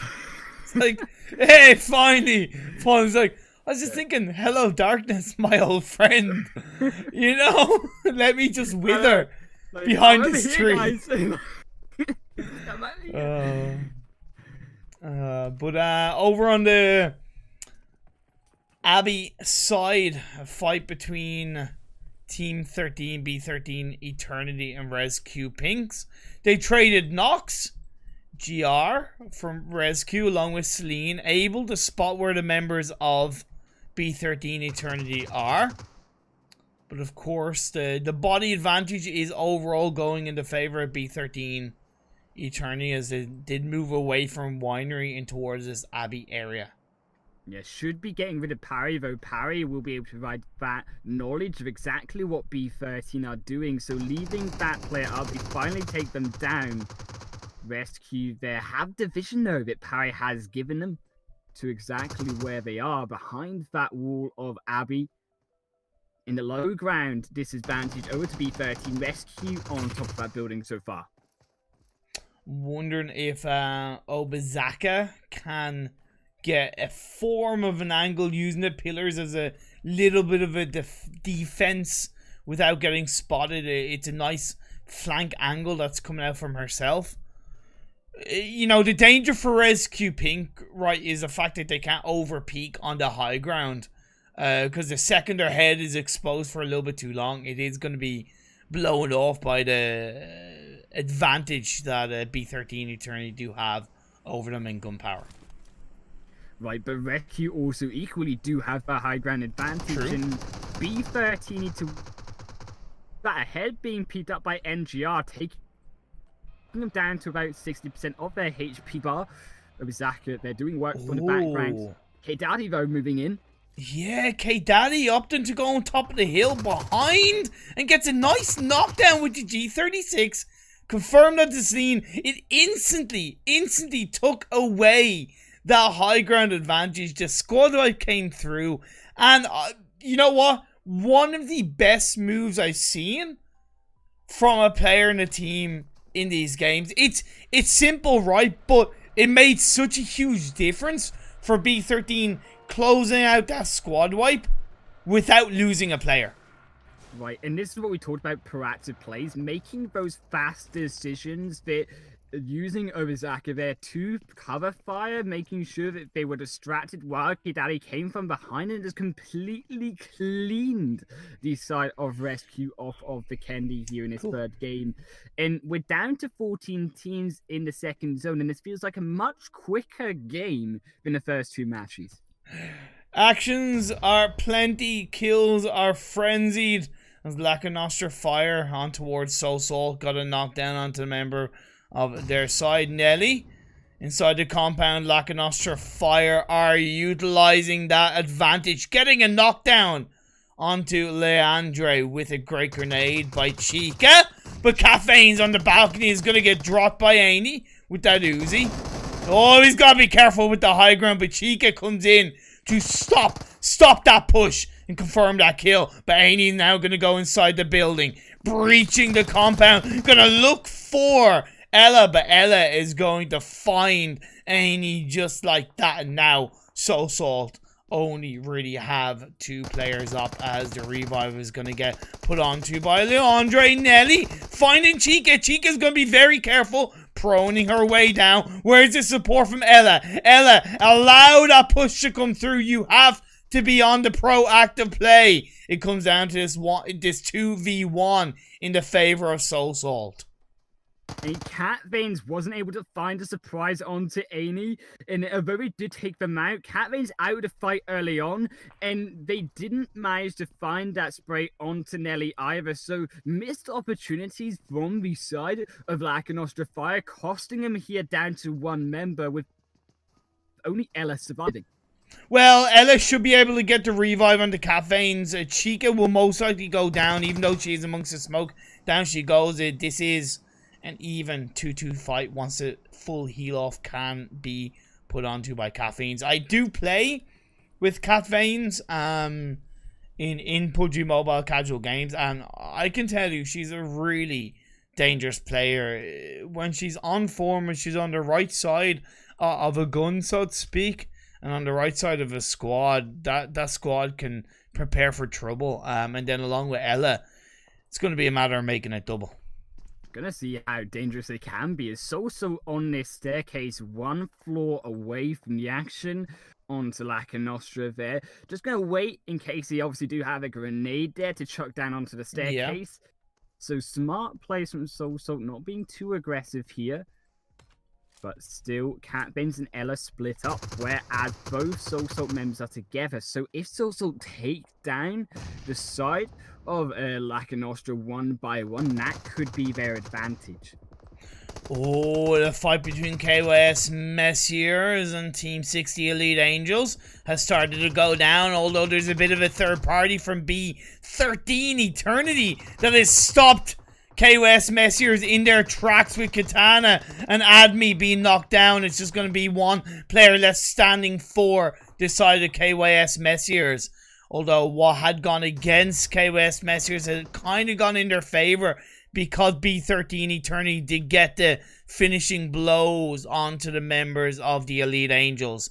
Can the revive come through? Can any kind of heal off get compounded on, as Abasaki is going to find Katana to get that kill finished on through and leave KYS Messiers with just one body left.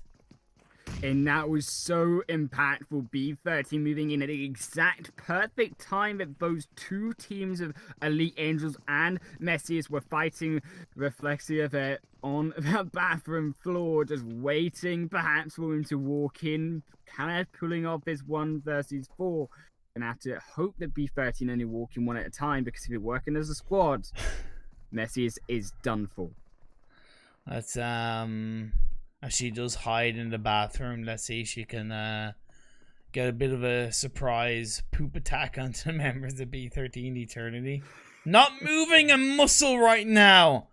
She's holding off the strain, not allowing herself to get flushed out, you could say, by B13 Eternity. But hearing those footsteps, B13 Eternity, I don't think they know that Goskilla's there. It doesn't look like they're really looking for it. They seem a bit more focused on like the Pink Panda is further apart, or even looting up the bodies that they did take down. But Pink Pandas aren't anywhere really close towards them. They should just be taking down Reflexia. And it looks so confusing. I mean, no way. Are they just keeping him alive? No way. They haven't. Always check the bathroom.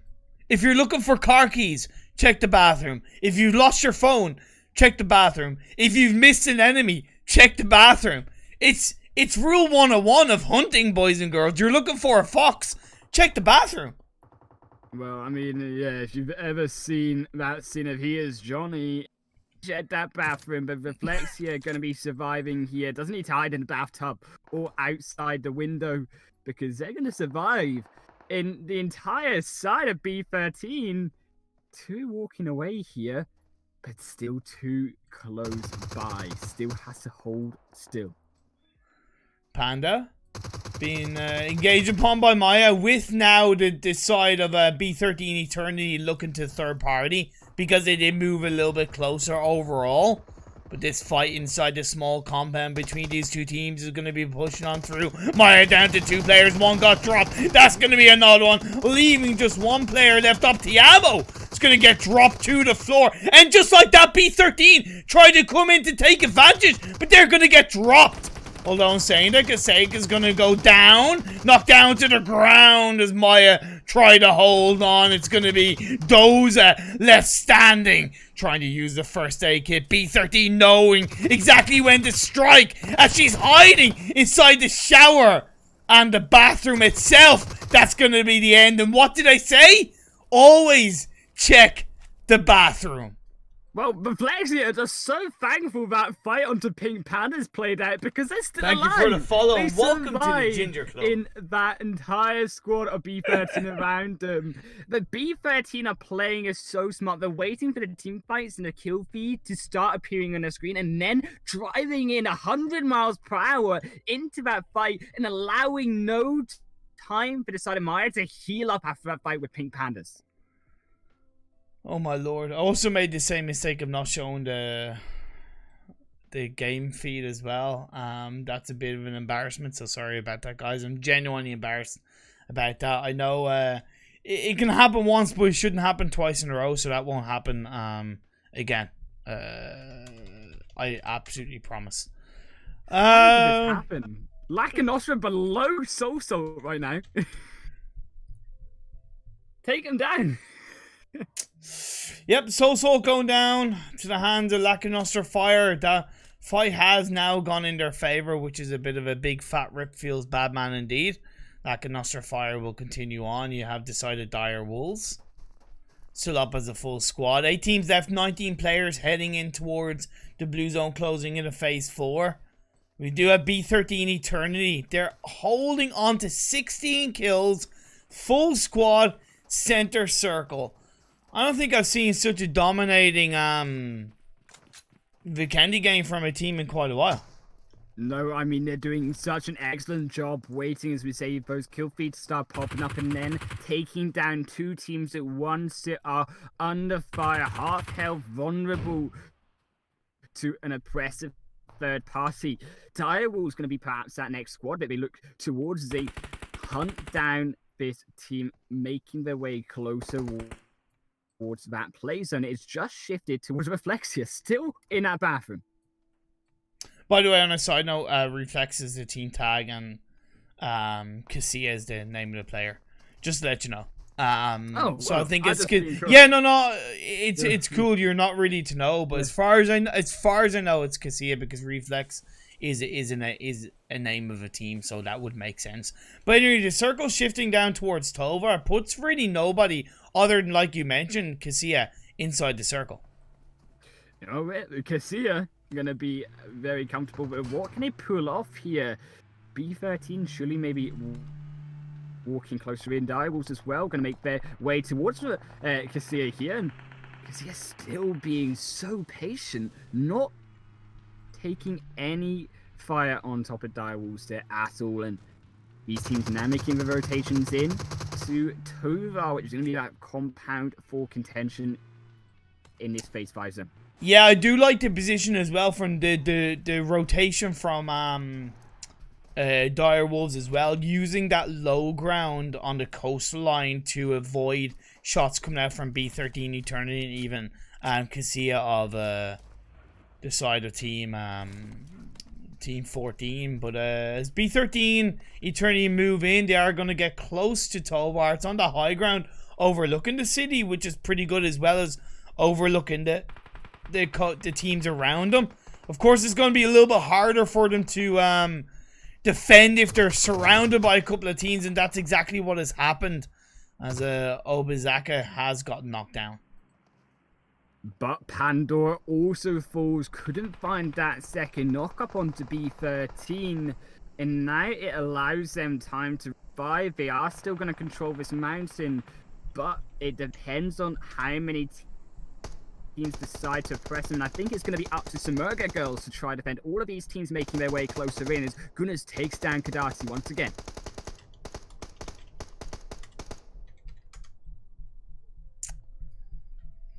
Direwolves is going to take down the last remaining player, Goskilla Amethyst. There's going to be Jip going down. It was always going to be hard for her. She was the last remaining player right from the early part. So still to get into the top 8 is valiant effort nonetheless for Jip.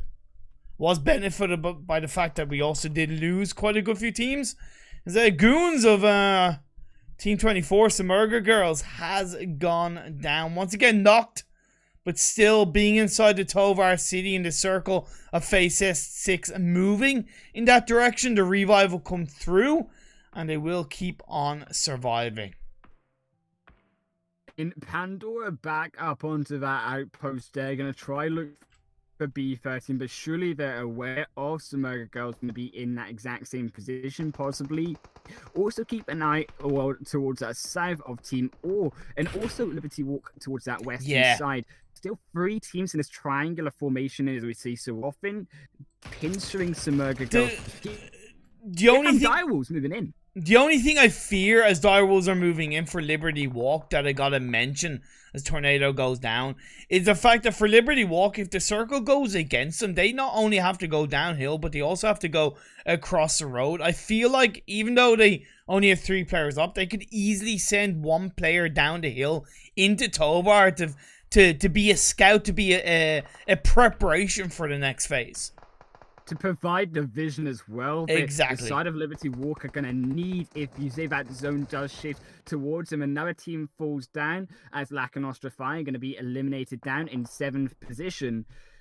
But Direwolves, they do successfully make that rotation in the vehicle inside of that play zone, and all ahead of them, though, they're going to have to be so careful, pinned underneath this kind of outcrop of this building.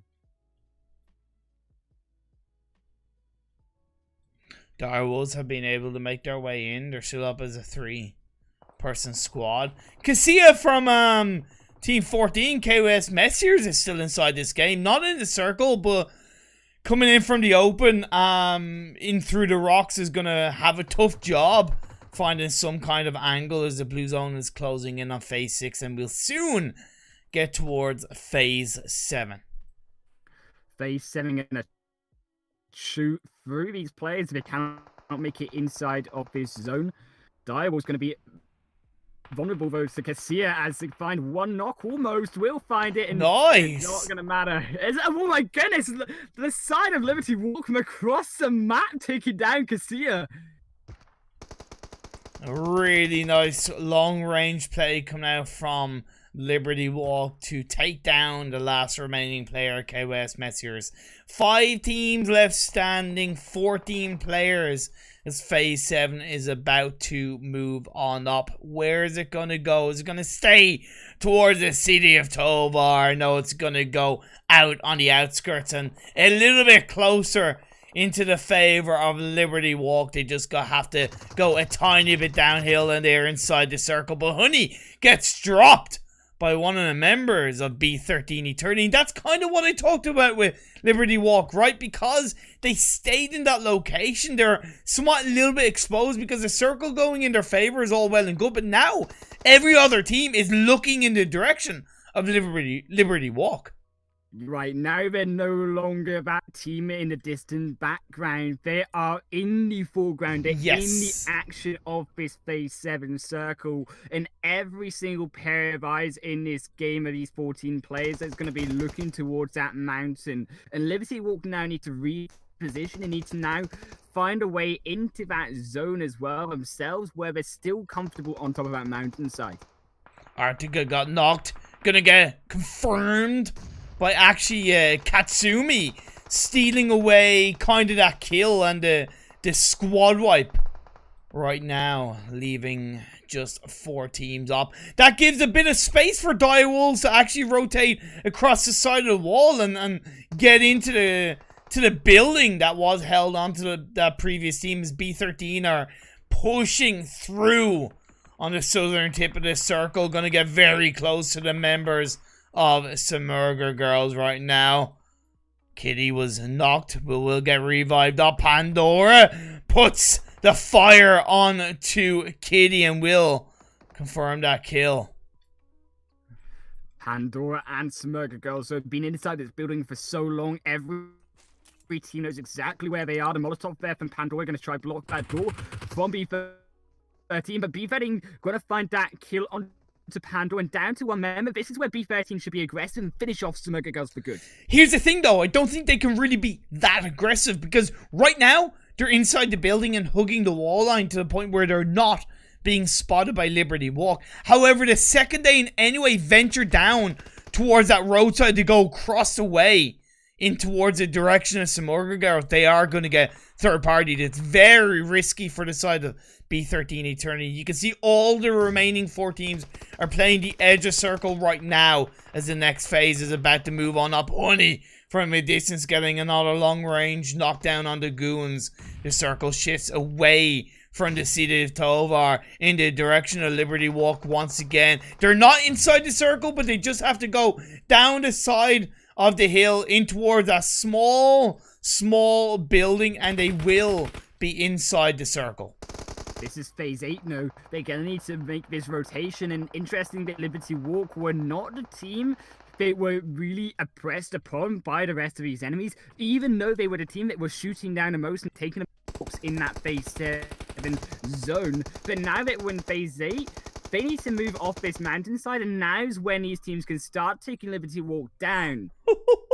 Dire Wolves coming in at the core moment to get a kill onto one of the members of B13 Eternity, putting them down to just 2 players. It's going to be Valkyria and Obazaka. Left standing and up the stairs they go in towards the members of Singora. Girls Pandora left standing gets a knockdown. The blue zone is closing in. Confirm those kills! Confirm those kills! Get the job done. It's going to be the end of Smurger Girls, but not before at least getting one of the players of Dire Wolves down. 1 player left standing in the blue zone is going to be chunking down quite heavily as B13 have been able to take somewhat advantage of those 2 teams taking each other out. Dire Wolves go down, and we're left with the final 2 teams in this game. 3v2.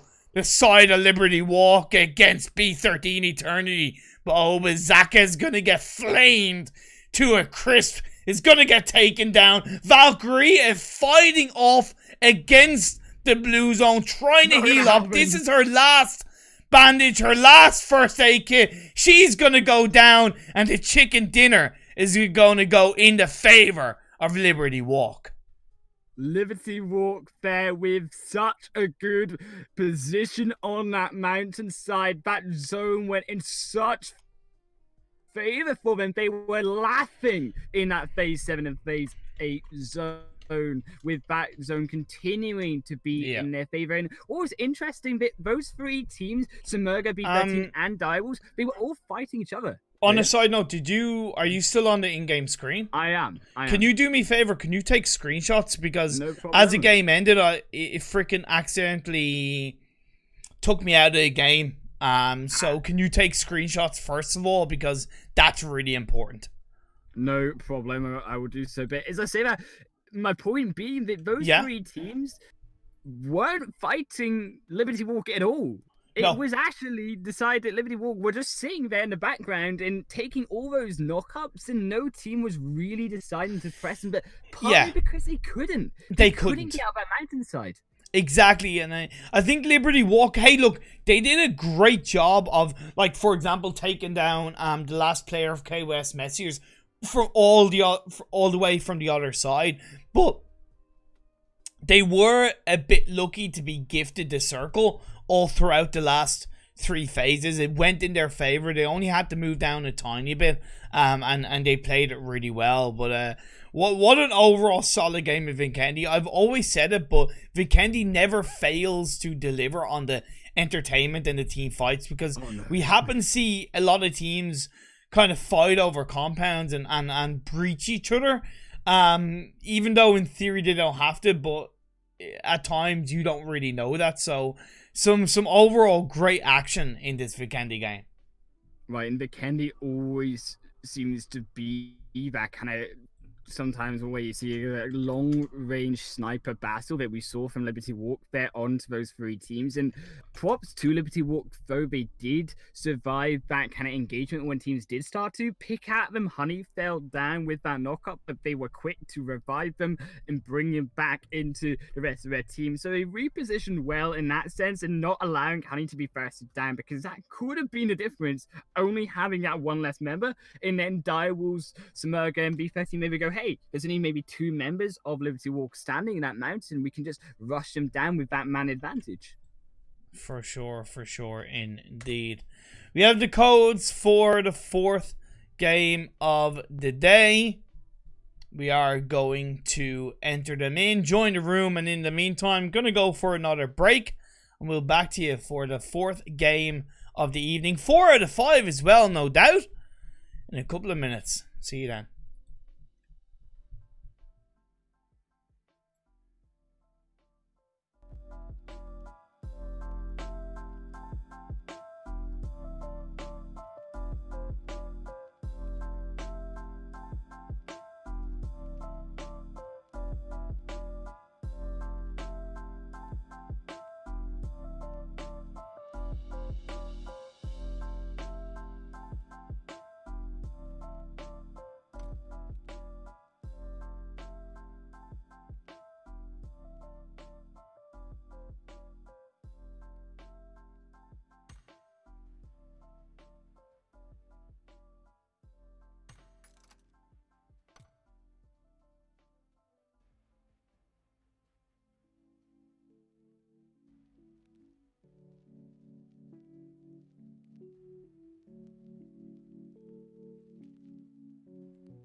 Oh my god, it's a miracle. I actually went onto the right scene in this game. It's a miracle, HighlandWolf. I tell you what, somebody give me a cookie for that.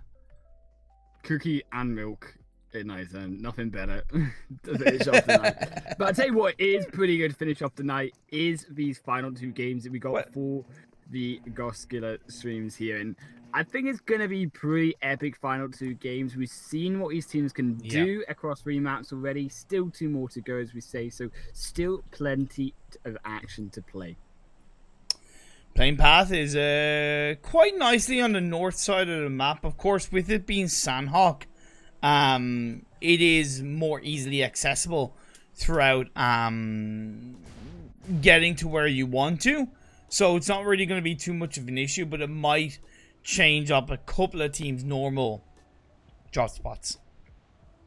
Right, and this is kind of a very generous playing path, if I do say so myself. It goes straight through Paradise Resort Boot Camp, Pieman, all the way up to Camp Alpha, Hattin as well. We see teams obviously dropping towards Cow and Camp Bravo, even sometimes, as well as Corey is going to see a couple of actions from some of these teams. But Boot Camp, baby! Look at it! I know, we got I was going to say, squads. Boot Camp with 4 teams, though, it's going to be pretty spicy off the start here.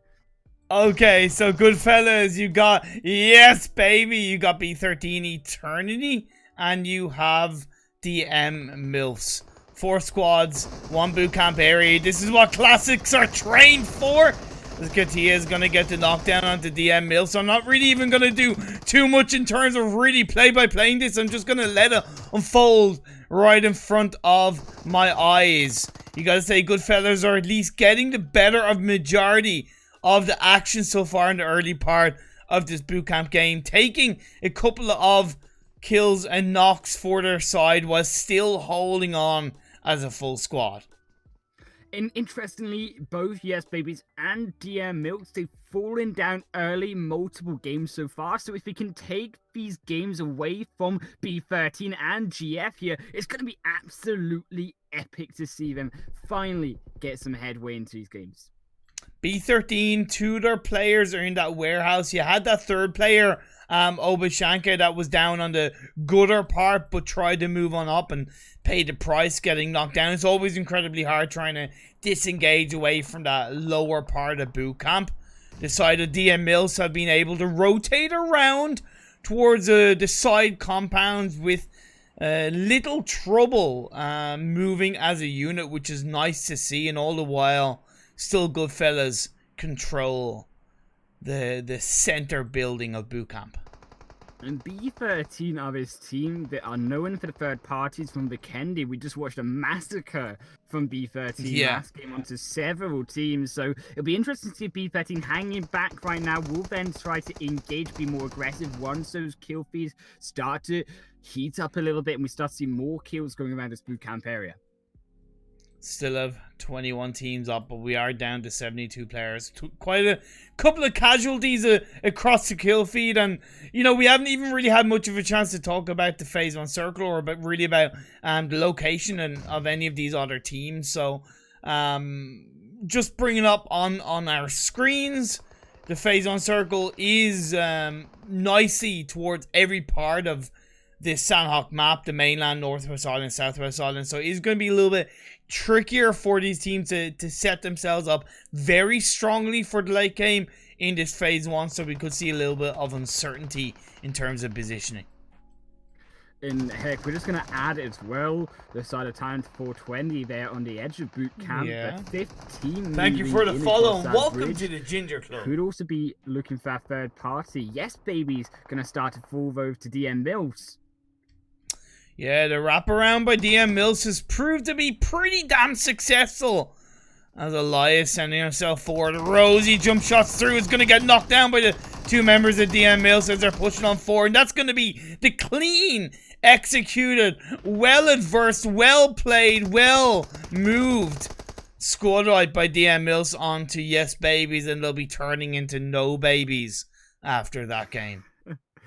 Well, Austin Powers would be disappointed. I'll say maybe they've lost their mojo. Maybe they have lost their mojo, but I tell you what, These babies going to need to get on point for game number 5. That's 3 games now they've fallen down in Yeah. 2 last place positions and also almost last place position here in Sandhawk. Okay, so let's take a bit of time to breathe a little bit, right? And look at what's overall going on across the map and where these teams are moving on in. The position of Goskilla Amethyst is pretty standard. They always land and loot up around Quarry, but this time they do have LW, the winners of the last game, to the south of them, coming in from Cave, and up north on the north edge of Quarry, you do have Marauders Azure coming in close by to them. And I want to see the side of Goskilla be more proactive here, more decisive on their rotations. We saw them get I agree. absolutely decimated in Vikendi in the last game. Jip only able to survive an absolute massacre onto them early on. So LW there, they do back off, but they're making their way towards Maya, which it could be a very interesting matchup. Maya are one of these teams who have been pretty consistent throughout these 3 games so far. KOS Messers did get a squad wipe. I forget onto who. In fairness, I'd be lying if I knew exactly who it was. I think it was Pink Panda, actually, that they got the squad wipe onto in Painan. So they're continuing on as a full squad in this game. Side of Nightmare landed in Tampang, have moved up a little bit more north across Ruins, trying to set themselves up a bit nicely. And you talked about 420 on the hills above rotating in, could be that little bit of a thorn in the side for the teams in bootcamp. That's what we're seeing right now. Yeah, they've taken on the high ground. They're using what they've acquired so far from the game in terms of loot, and they're using it to full advantage and actually helping out the side of DM Mills here, who have also struggled making their way in as a 4-man squad or even a 3-man squad in these previous games. Finally, they've got members alive, and now that we've got these players still in the game, we can start to see how they're going to play out and how their rotation is going to play out with multiple members, rather than just kind of seeing the side of one of these members survive the rest of the game. Marauders Azure, they move down further towards the center of the circle and have come pretty close to the members of Totally Spies. Totally Spies won a team fight early on. They continued as a full squad. The Atom taking a bit of damage, but has been able to heal up. They're on 3 kills so far. Trading a side of the hill each with Goskilla. Will have heard the shots by Marauders Azure. Will they try to third party? I don't think they will, because Phase 2 has shifted up north. Talking about north, the opposite of north is south. That's going to be LW, could be going south if they lose this fight against KSY. Yeah, LW here with Whooop, they're going to be on the outside of that zone, so they've got to make it into Painan inside the play area, which is going to be difficult, but we have taken down Yuki, only reflect, Sia, they're only alive here for this team, and they're going to be instead making their trench across the river here and over into that bridge. So they're going to ignore that. But 420 continuing to be a nuisance here, and they're making that rotation around to try finish off LW. Yeah, LW, they need to get the revives off. Bazoomy God. You gotta get those revives. Oh, actually, no, that's why it's gonna get taken out by Blair. That is going to be a nice flank from Blair. I didn't even see it. It was so wide. But credit where it's due. With the help of her teammates, spotting out and kind of saying, hey, look, they're here. You're fine. You're safe. That was really nicely done by the side of Time to 420. Yeah, and Blair made that massive southern rotation. I'm looking at his route right now across the bridge and down through now. Actually to that side towards Painan, making their way back up surely. But interestingly enough, actually, the side of the ML is going to be the one team that is controlling this compound. In the side of B13, looks like they were eliminated. So interesting to see that this team that has struggled just to stay alive early on, they're now starting 8 kills, 3 members alive with the strongest compound in this zone yet. See, Team 6, the Elite Angels, being able to spot out and take down a couple of members of Team 15. Elena dropped down just like that. Gonna leave Brishka and Infinity left standing for the side of Marauders Azure.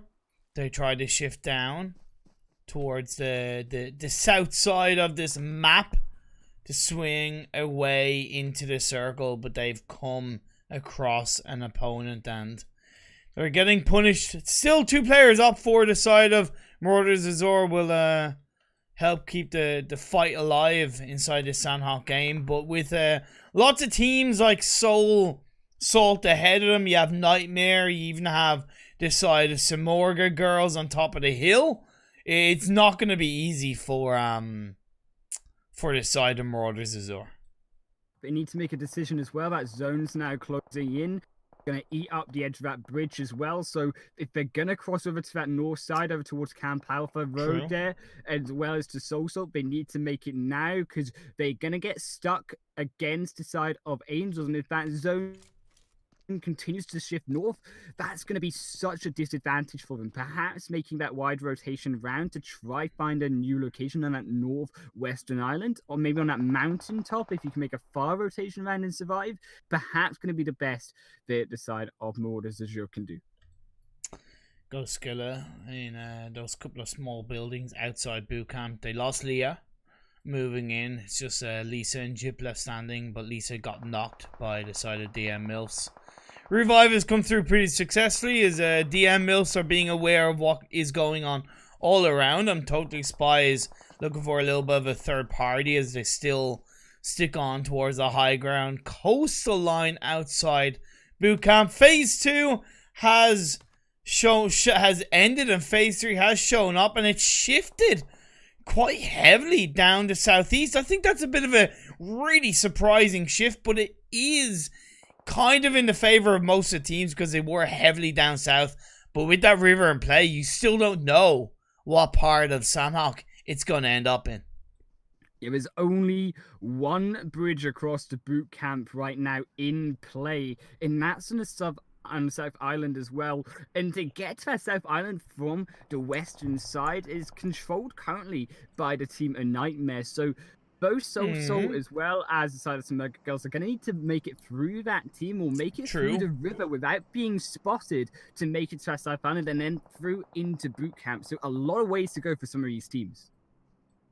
Once again, Lisa getting knocked. We do also see the side of the Elite Angels moving down from the high ground hill that they were on the Southwest Island into the Trifecta compound, which is great.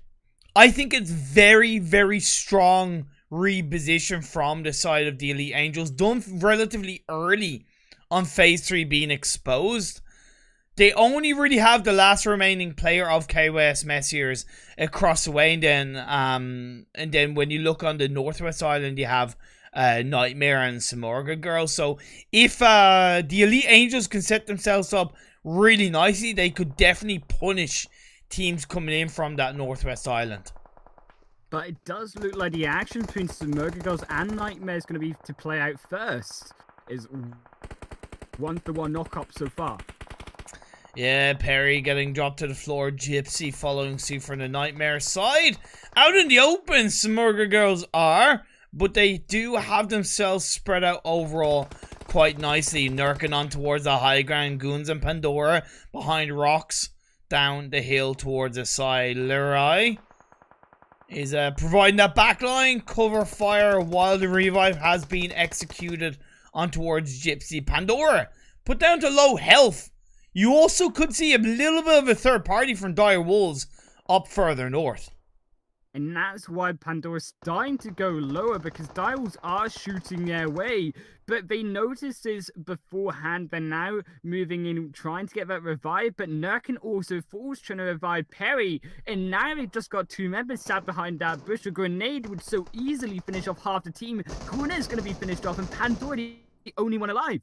Yeah, great play and positioning by Lorelei. I said that she was behind that building providing that backfire cover, but it was also the fact that she angled herself to the point where she was able to get that knockdown Of course, Pandora was able to knock down Bambusa, but what did I say? Direwolves comes in, third parties, backstabs Pandora, and down goes Samorga girls. 12 teams left, 40 players alive. Although Nightmares have won this battle, they haven't quite won the war just yet on the Northwest Island, as Direwolves are looking quite heavily in their direction.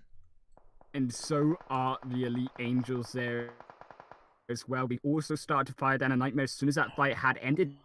Then they're going to need to make a decision on which team they'd rather take down, because that zone has shifted around. Boot camp no longer safe for 5 of these teams on the south side. Also, we have 2 more teams on the north side of Rescue and Extra still to make it into zone.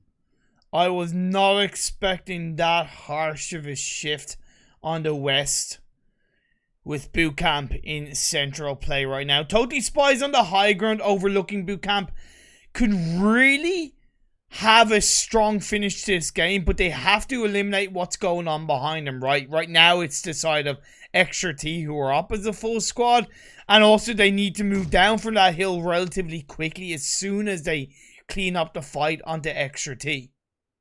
Right, and Rescue also may rotate around the edge of that coastline and be that third party against Spies. So it's really important that they finish off this team fight versus Extra before the Rescue start to make that move round. Because if they do even rotate across to this island, then west, so should I say east side towards Spies here, they're going to now be under fire from 2 different locations, from 2 different sides. And that's going to be way too difficult between 2 full squads for them to control.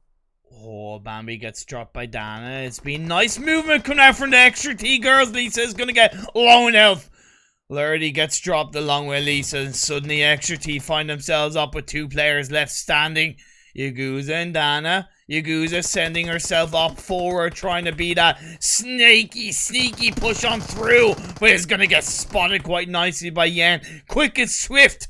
It's going to be Extra T with just Dana left standing. And this is just being absolutely pinched by that zone. Nowhere to go for the side of Extra T there to move forward, but into the hands of the oh no! There they go down, and Spies will continue their push now, as you say, down towards Boot Camp to DM Mills, who has sat there in Boot Camp after taking down those 3 teams for the rest of this game so far. But now they've got to push down all of these different teams rotating in. Well, we've got about 4 different teams on the western side. But here's the thing, if they move down on towards the coastline, they could actually get Rescue stabbed in the back, because Rescue are way more focused on what's going on ahead of them as opposed to what's going on behind them. And if they go in the direction of Rescue, they're actually going to be avoided. They're not going to be seen by the likes of Marauders Azor and even Goskilla Amethyst. So it could be a pretty good shout for Totally Spies to move in. But down on the west coastline, DW Direwolves looking for the fishies in the sea that are Nightmare. You must be codding me, my friends. This is no place to be for Nightmares. As, they have 2 players up. Had to go for the puntastic puns inside this game as we're getting into phase 5 as shifting in the direction of Boot Camp Nightmare.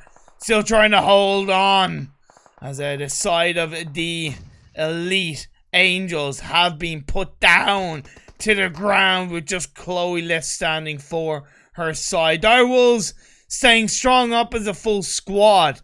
As the Elite Angels just do what they can to keep surviving inside this game. And now the rest of Direwolves going to be rotating in. Going to finish off the Elite Angels. Just take them down. But So still alive. They're making their way around. Any going to be also trying to make it inside of that zone. As this rush of teams, as you say, they wait till this kind of being forced to rotate. And now there's all of this action being played out all at once. Surely Bobica, you must see the members of Soul Salt. You must see the members of Soul Salt down on that lower ground. I know there's a lot of snakes in Sandhawk, but those pixels were out of place and you missed a prime opportunity. As Jip is going to get dropped, that's going to be the end of Goskilla Amethyst. 8 teams left standing. Direwolves feeling the heat from across the line as DM Mills put the hurt, leaving just a Shenka left inside the smoke. But that's going to be the end of them at the hands of Soul Salt.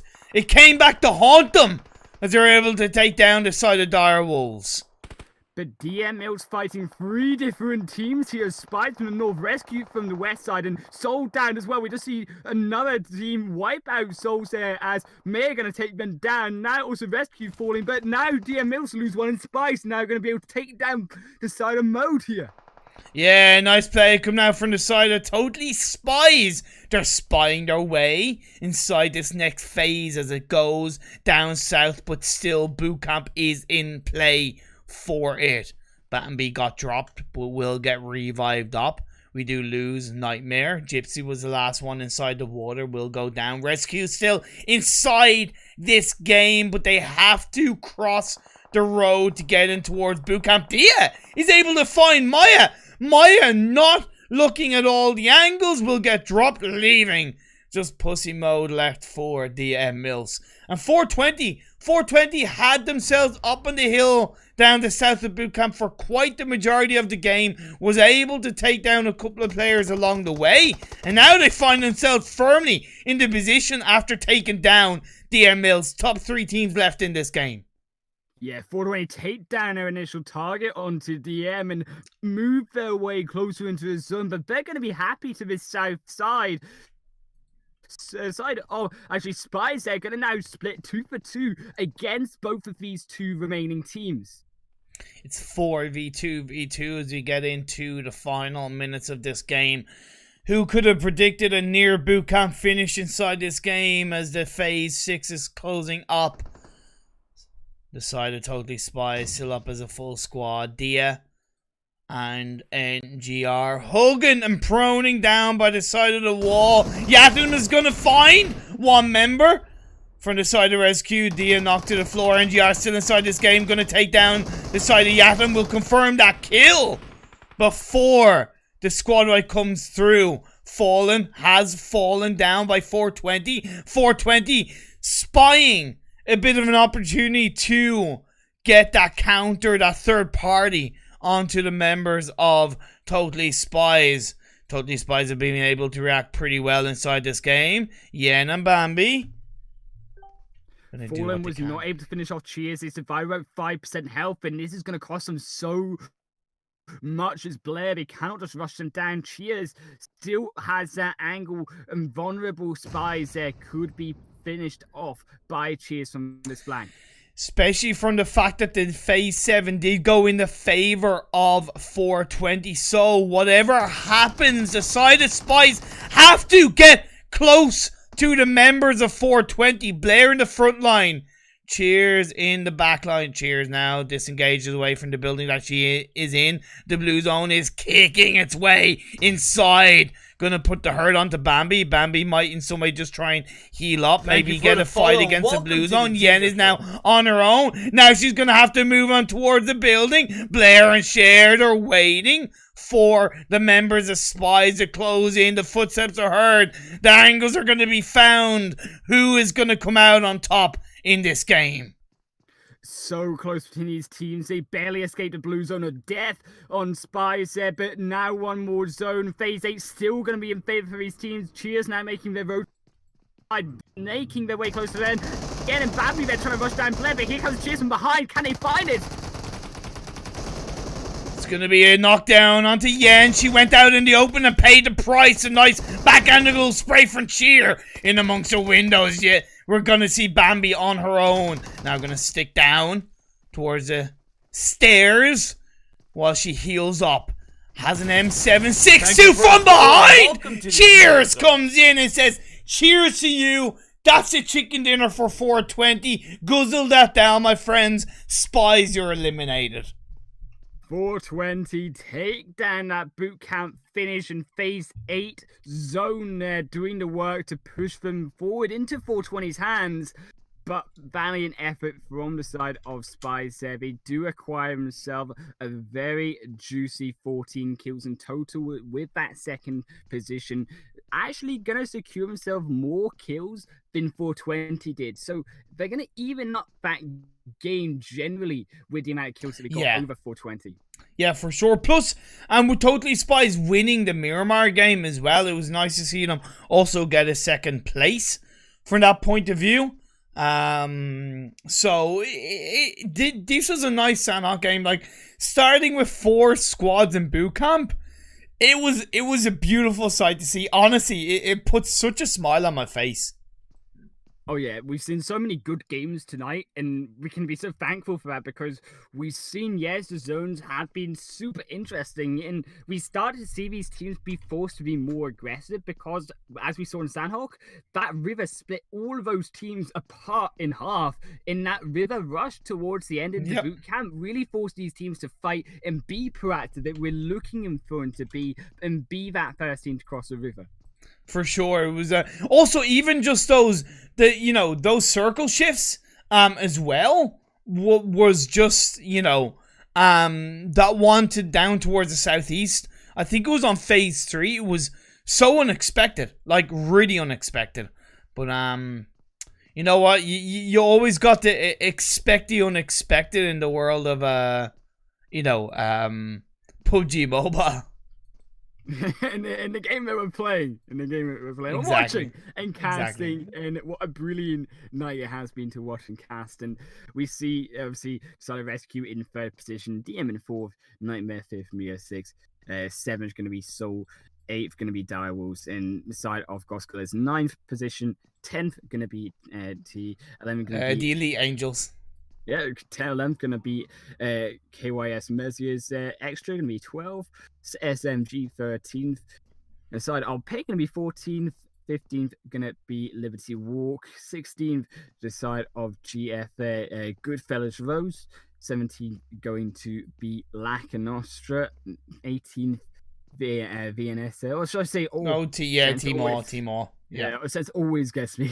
19th gonna be B13 and XM in 20th, and yes, babies in last position once again for the 3rd game in a row. So I think yes, babies, they've had 3 games in last, but we've also had a 3rd position finish. So I think if they can play well, yes, they could have that potential to be in that top 5. Fair, but you know, I always say you gotta show signs of consistency, in this game. But as the code has been released for the last game of the evening, the game 5 of these Goskilla Female Scrims, once again, as per usual, gonna go for a quick break, but we will be back on your screens in a few short minutes, so don't go away.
Oh boy, oh boy, oh boy. We're back for game 5 of the Goskilla Female Scrims. My name is Imperium, and I'm wondering how long I can talk like this. And I'm with HighlandWolf. Okay, anyway. Hi. Now that you've completely passed out, I'm gonna solo cast this in radio casting because there's no camera. Frickin' who won game 4 again? 420. 420. 420, yeah. 420, baby. Okay, so game 5 about to hit our screens. I'm indeed on the right scene in stream because it's a miracle, Batman. And this playing path is not really a miracle so much as it's a nice mid-range playing trajectory going from the north to the south. Right, look, we've seen the nice zones, okay, with the festival games. Now, in game number 5, I want to see this zone really heat up. Yes, game 4 was pretty evil. That zone shifted towards the start of the game. Are you choking and die? I can't do this myself. Are you good? Yeah, oh, he's muted himself. He's not here.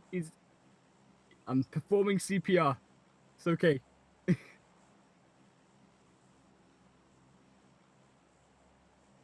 Okay. yeah. So MP's recovering from CPR. He's currently in hospital, but he's currently being an outpatient. He's going to return to us soon in the next couple of seconds.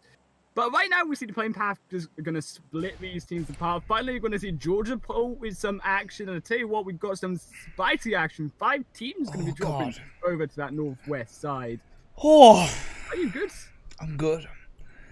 It went down the wrong way. Oh God! I know we want to see some like spicy action, and I know that I don't draw spicy, but it's not. Calm down. It's not that hot. Tell you what is hot, the South George fight as the side of 1422 instantly getting knocked down on the atom. Knocked down. Man. You're knocked down. That was oh man. That's like near painful, like that's Well,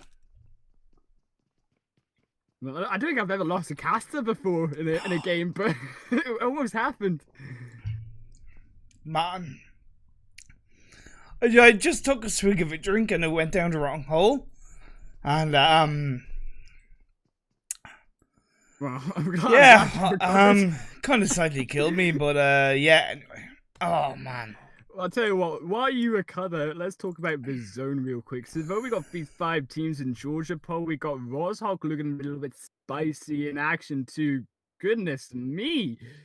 Compose yourself in this drink here, man. Oh, man. Don't worry. I am. Are you good? Soul are dying there, so we got a soul. Just keep casting, man. I'm literally gonna mute myself for a bit. Okay, well, he's gonna recover, and real quick, we're just gonna hope that he follows the action we're recovering on Georgia Pole. He was gonna bring over that camera to Georgia Pole and keep that action. Is so gonna be down just to 2 members. As Amy has been knocked up. This zone also gonna be pretty interesting as well. This zone has shifted towards that hard northwestern corner of angles. All these teams around Sivnovka down to the south are going to have to make their rotation up, and continuing these kills, Amy going to be firsted down finally by the side of Goodfellas Rose, looking for a final good game to finish off the night here. So also going to make their rotation back. They're going to try retreat here. Also, we had a little bit of skirmish between Maya and also the side of Totally Spies inside the south side of Georgia Pole as well, and all side just going to be quiet for now. Unfortunately, Yes Baby is just down to their 1 member of Cloud. Looks like Yes Baby couldn't quite handle the Austin power of falling down into last position 3 times in a row. Not going to be anyone here with their mojo to survive in their pride for its final game.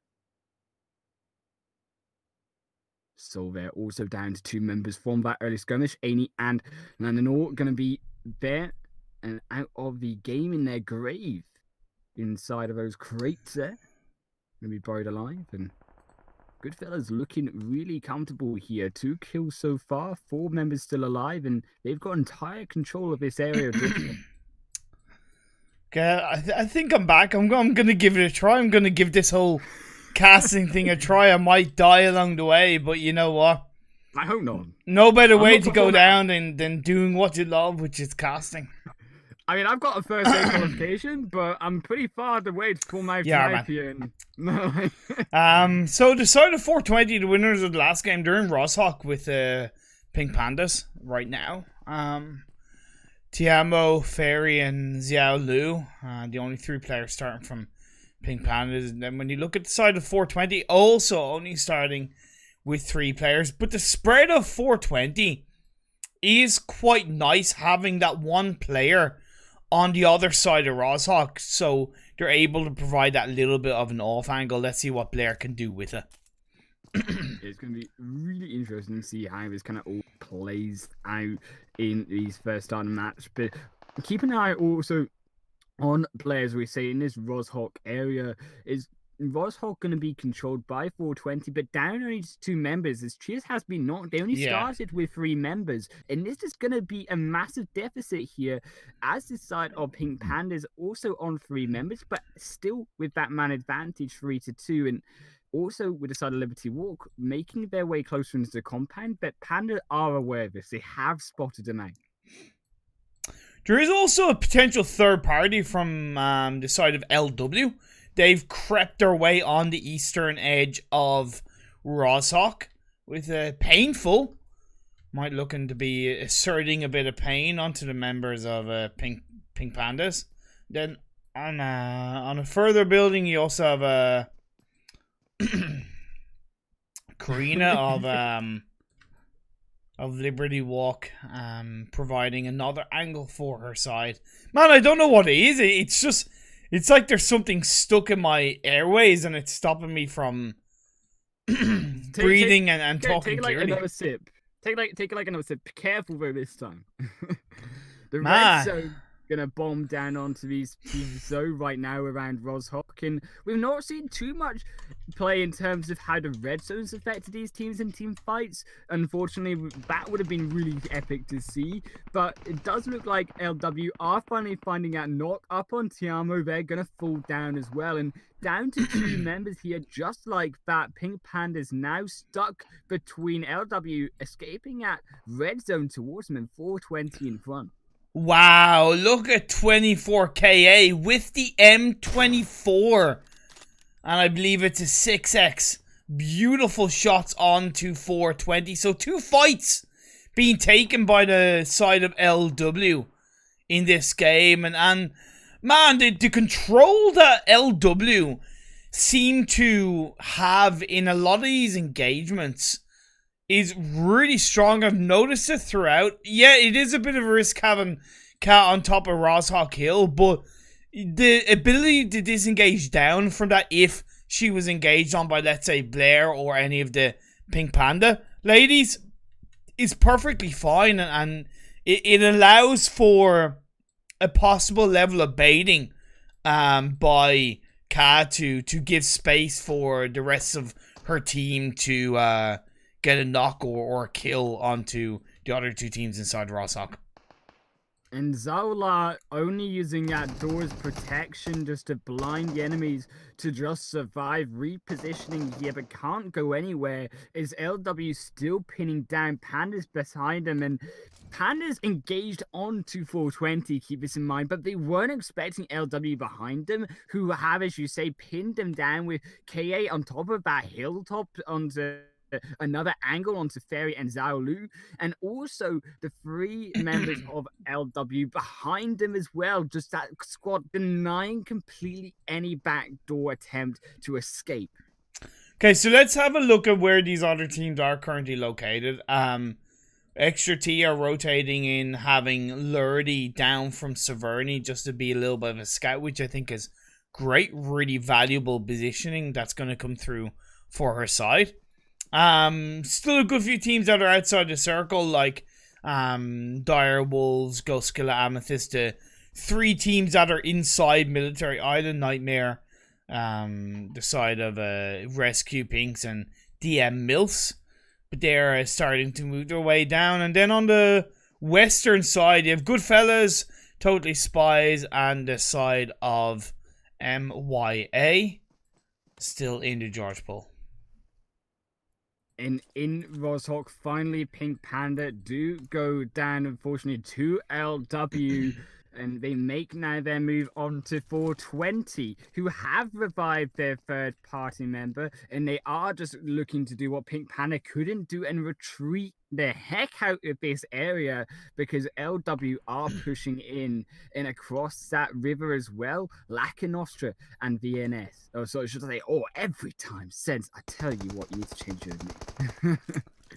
We did see Rescue go for a bit of a 2-2 split, sending 2 players across the bridge, which they've been able to take advantage of Nightmare getting knocked down onto Gypsy, but it's not going to be out of the woods just yet. But they're setting themselves up quite nicely. Ababusa goes down, followed by Leroy, leaving just Kasesha left standing for the side of Nightmare. It has turned into a nightmare for the Nightmare ladies, as a DM Mulan are looking for that last remaining player over the hill. Kasesha goes to try and in some way get the revive onto Lyrie, but Mulan and Dia, they don't want to give any time for a defense to be made up for Nightmare. The revive did come through, but it is still going to be an advantage as Kasesha gets dropped. Leroy is trying to get some kind of first aid off. Indeed she does. Will she be able to get the spot on? She will find Dia. No, not before confirming. Okay, the kill has been confirmed, but Nightmare have been eliminated from this game. Great play by Rescue Pink. Really, really intelligent and valuable play and positioning. That was perfectly executed by the fact that they were able to get those 2 initial knocks onto the members of Nightmare. And also finishing them off, had they waited a little bit longer, that would have been completely just a different fight. Then Nightmare would have had their second member and Lorelei also healed up, and it would have been that 2 versus 2 fight. But they still need to get far inside of this zone. I mean, the likes of NGR and the rest of Rescue here, over 2,000 meters away from zone, and even though this is only a phase 1 zone, they don't have that many healing items on board, and they might just fall down with such a way to travel inside to phase number 2. Talking about falling down, 420 have not fully fallen down, but they've nearly fallen down at the hands of LW. One of their players did get confirmed. Blair got knocked down but was revived up by Cheers. Cheers was able to get knocked down into a member of LW, but once again, Painful was revived up as inside the warehouse they are, and Painful gets a great grenade cooked up. Barbecue time. Cheers low on health. Down she goes, and LW once again cleaning up another squad, and that's going to be 5 kills for the female Liberty Walk side.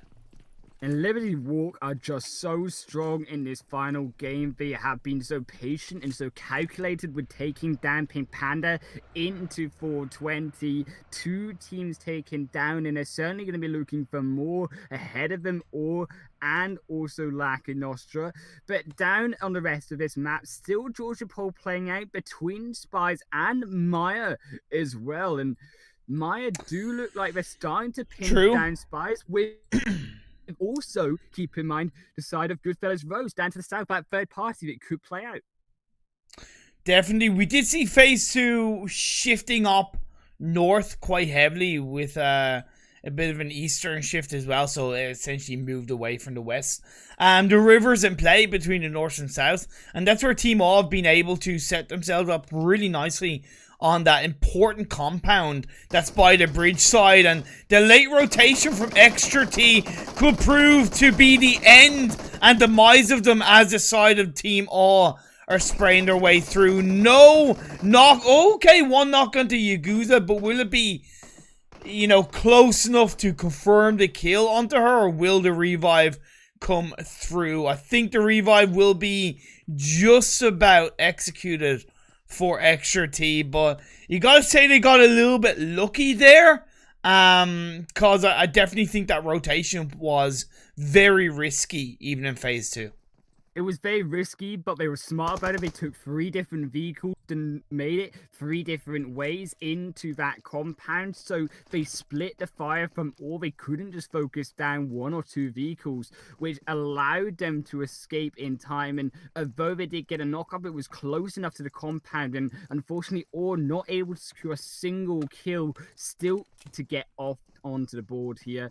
And teams would finally going to start making their way closer in towards the center of this compound. And in center of this play zone, massive compound, if you like. We're talking about making their way. We've seen Maya kind of making their way a bit closer to getting the finishing blows onto Totally Spies. Mia, I'm sorry, should I say Bambi was knocked down. It's just her and Yen left standing. I don't know if that revive is going to be easily pulled through, as she is bleeding out. By Yen makes her way to the building little by little, using the smokes, and just about gets inside the window.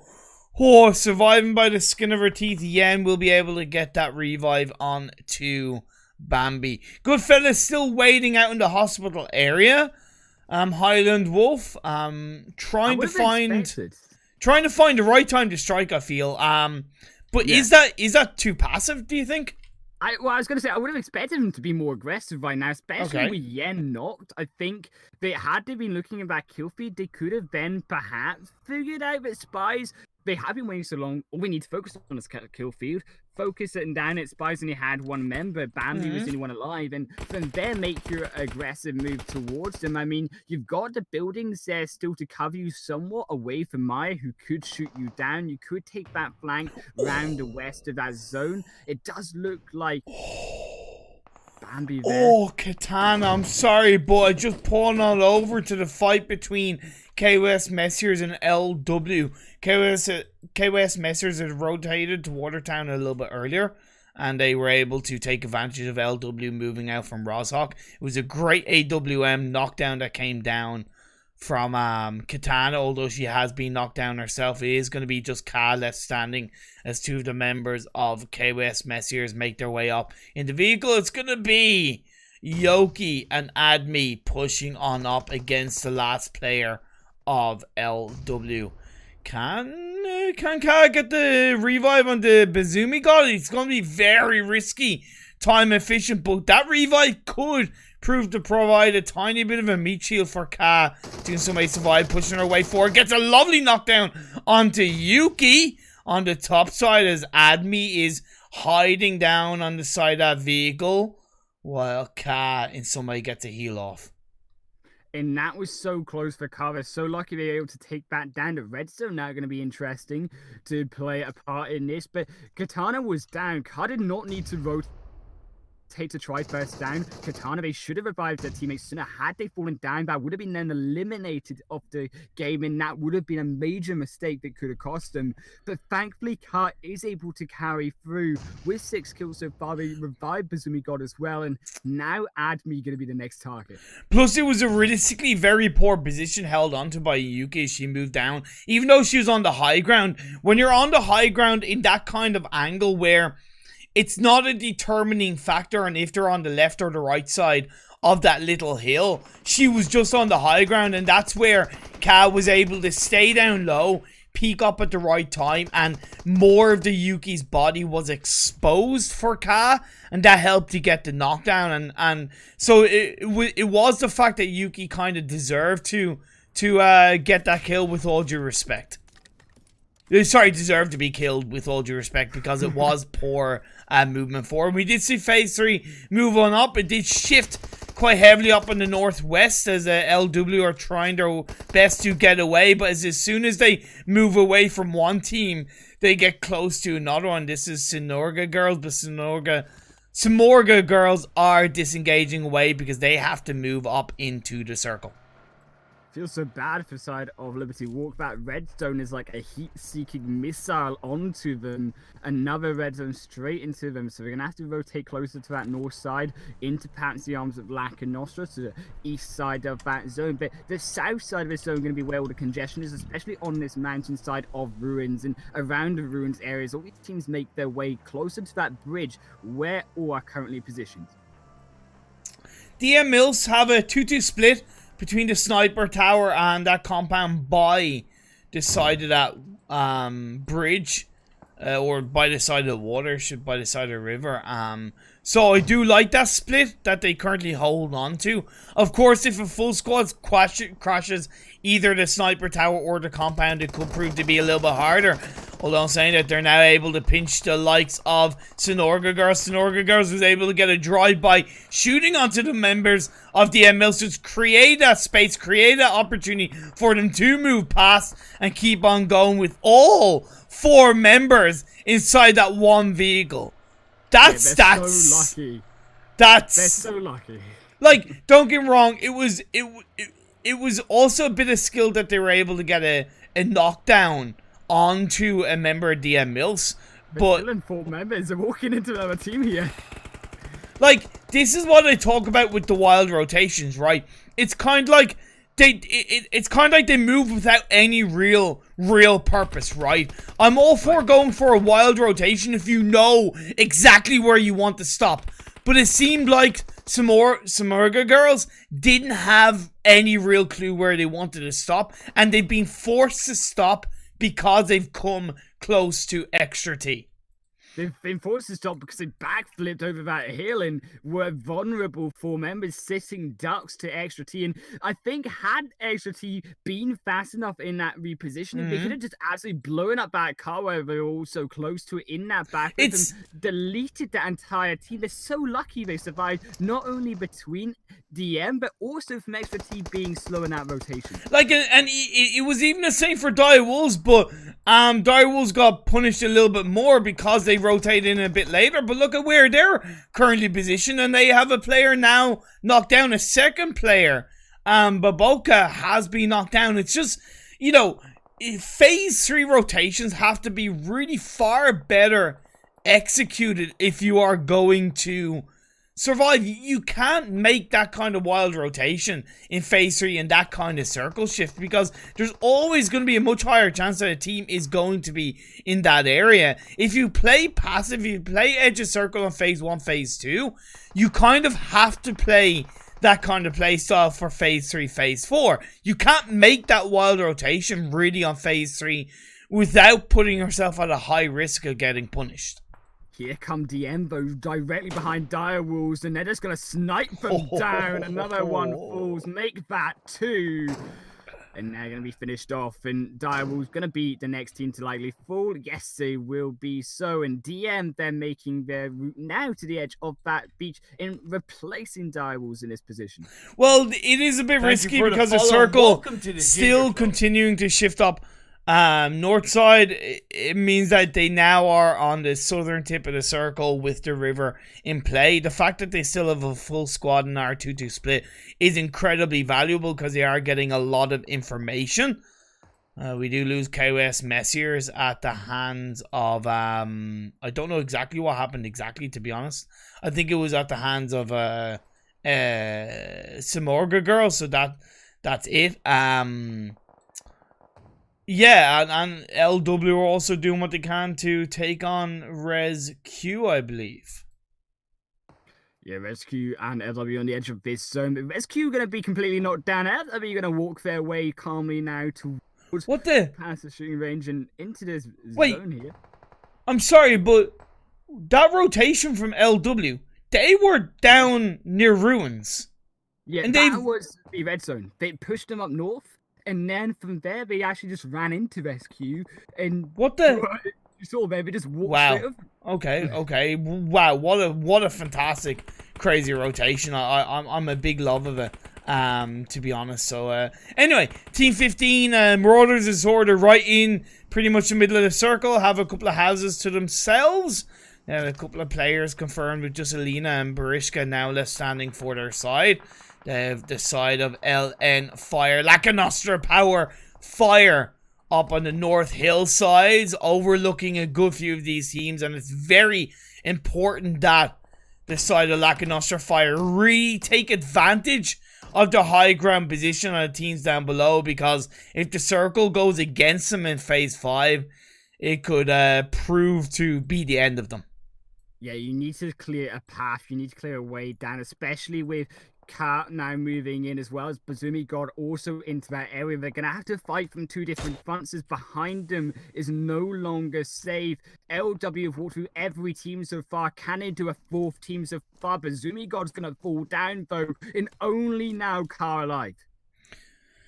What can Car do? We've seen her pull off a couple of fantastic snipes. No, it's not going to be enough.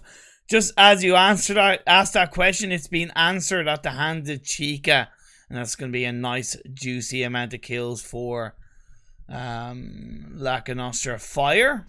3 kills so far. It was a great game by LW, sweeping in. Really, you know, nothing against their rotations at all. The next phase has moved up and it's gone into favor of Laka Nostra Fire. So once again, they're on the high ground hill overlooking the other teams. And I'm going to repeat this. They will have to take advantage of the high ground, because it could still go against them in phase 6. And we saw this on the Candy in game number 3, where Liberty were that victorious team because that zone shifted around them on that high ground. But that isn't such a tall mountain that doesn't have as many spots to hide behind, as many rocks to hide behind for cover. And if teams now begin to rush in with the smokes, with the vehicles in, they could be vulnerable. Lackluster, as you say, they need to find these kills, but also DM making that rotation from the south under that bridge, like the river trolls they are, and they're gonna make it, you know, over to the other side and take down these teams that already crossed their bridge here. Samorga girls pushing on through to the side of Extra T. They were able to take down Dana, and that's just Yaguza. And Liardi left standing. Yaguza is going to get dropped down. Liardi played around that rock, was able to get a double knockdown. It's going to be a triple knockdown. 1v4 could come through for Liardi as she goes around the rock. What a great executed play from Liardi. Put her team in this game with a 1v4. On the side of Extra T. Talk about Extra T. Extra quality from Liardi.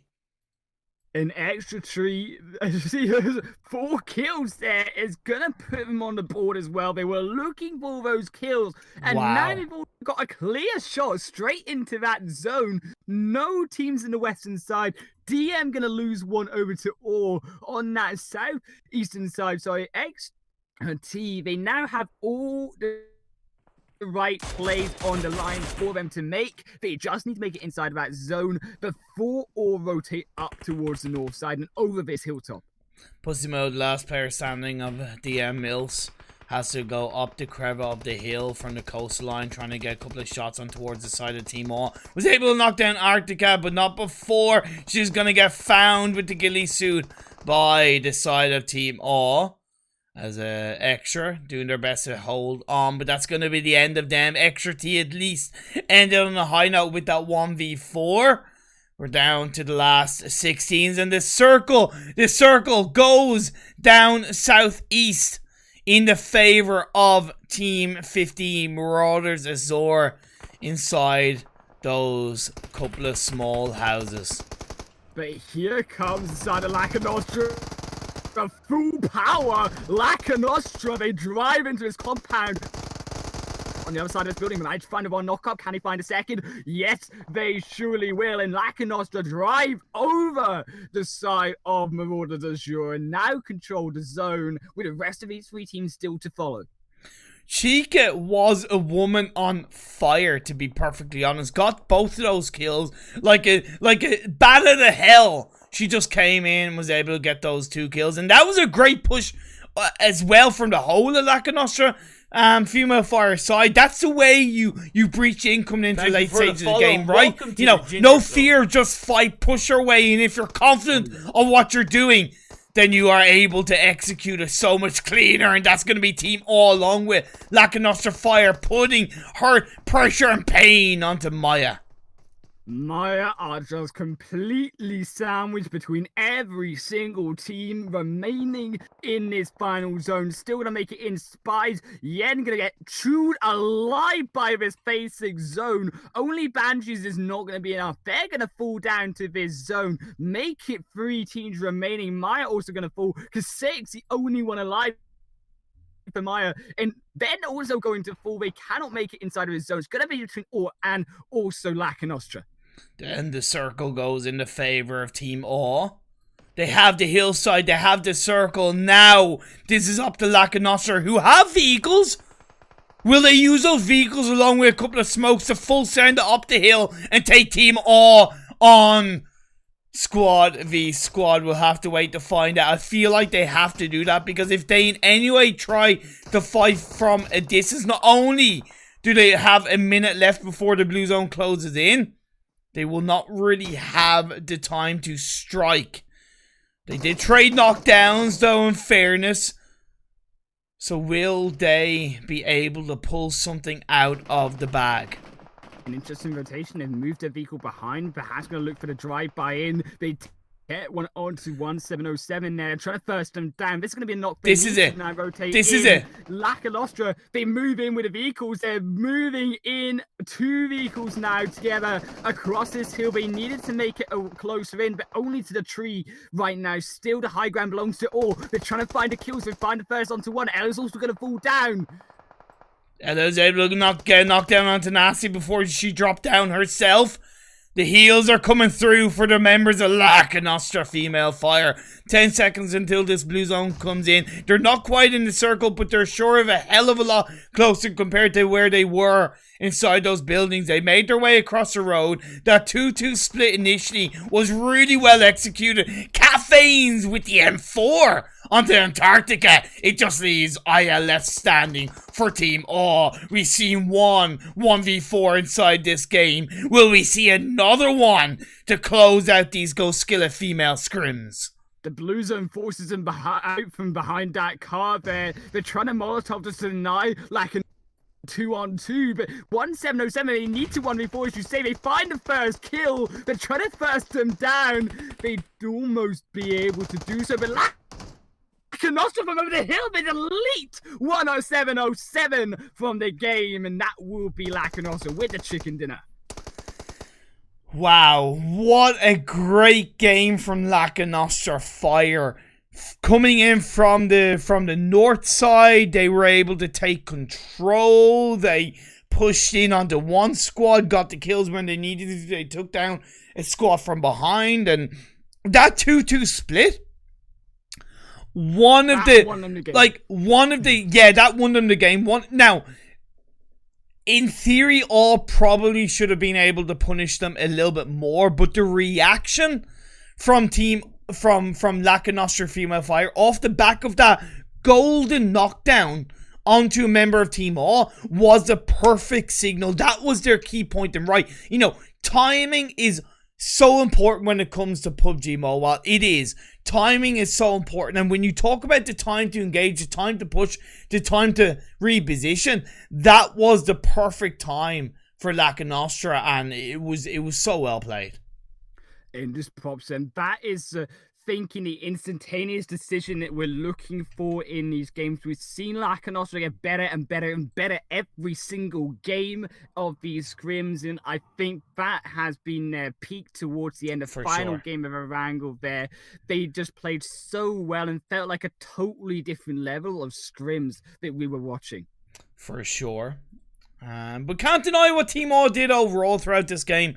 Second place, 4 kills. Maya in third with 5 kills. Then in fourth, you had Totally Spies, 3 kills. But credit to Yen for getting her team up to 4th place.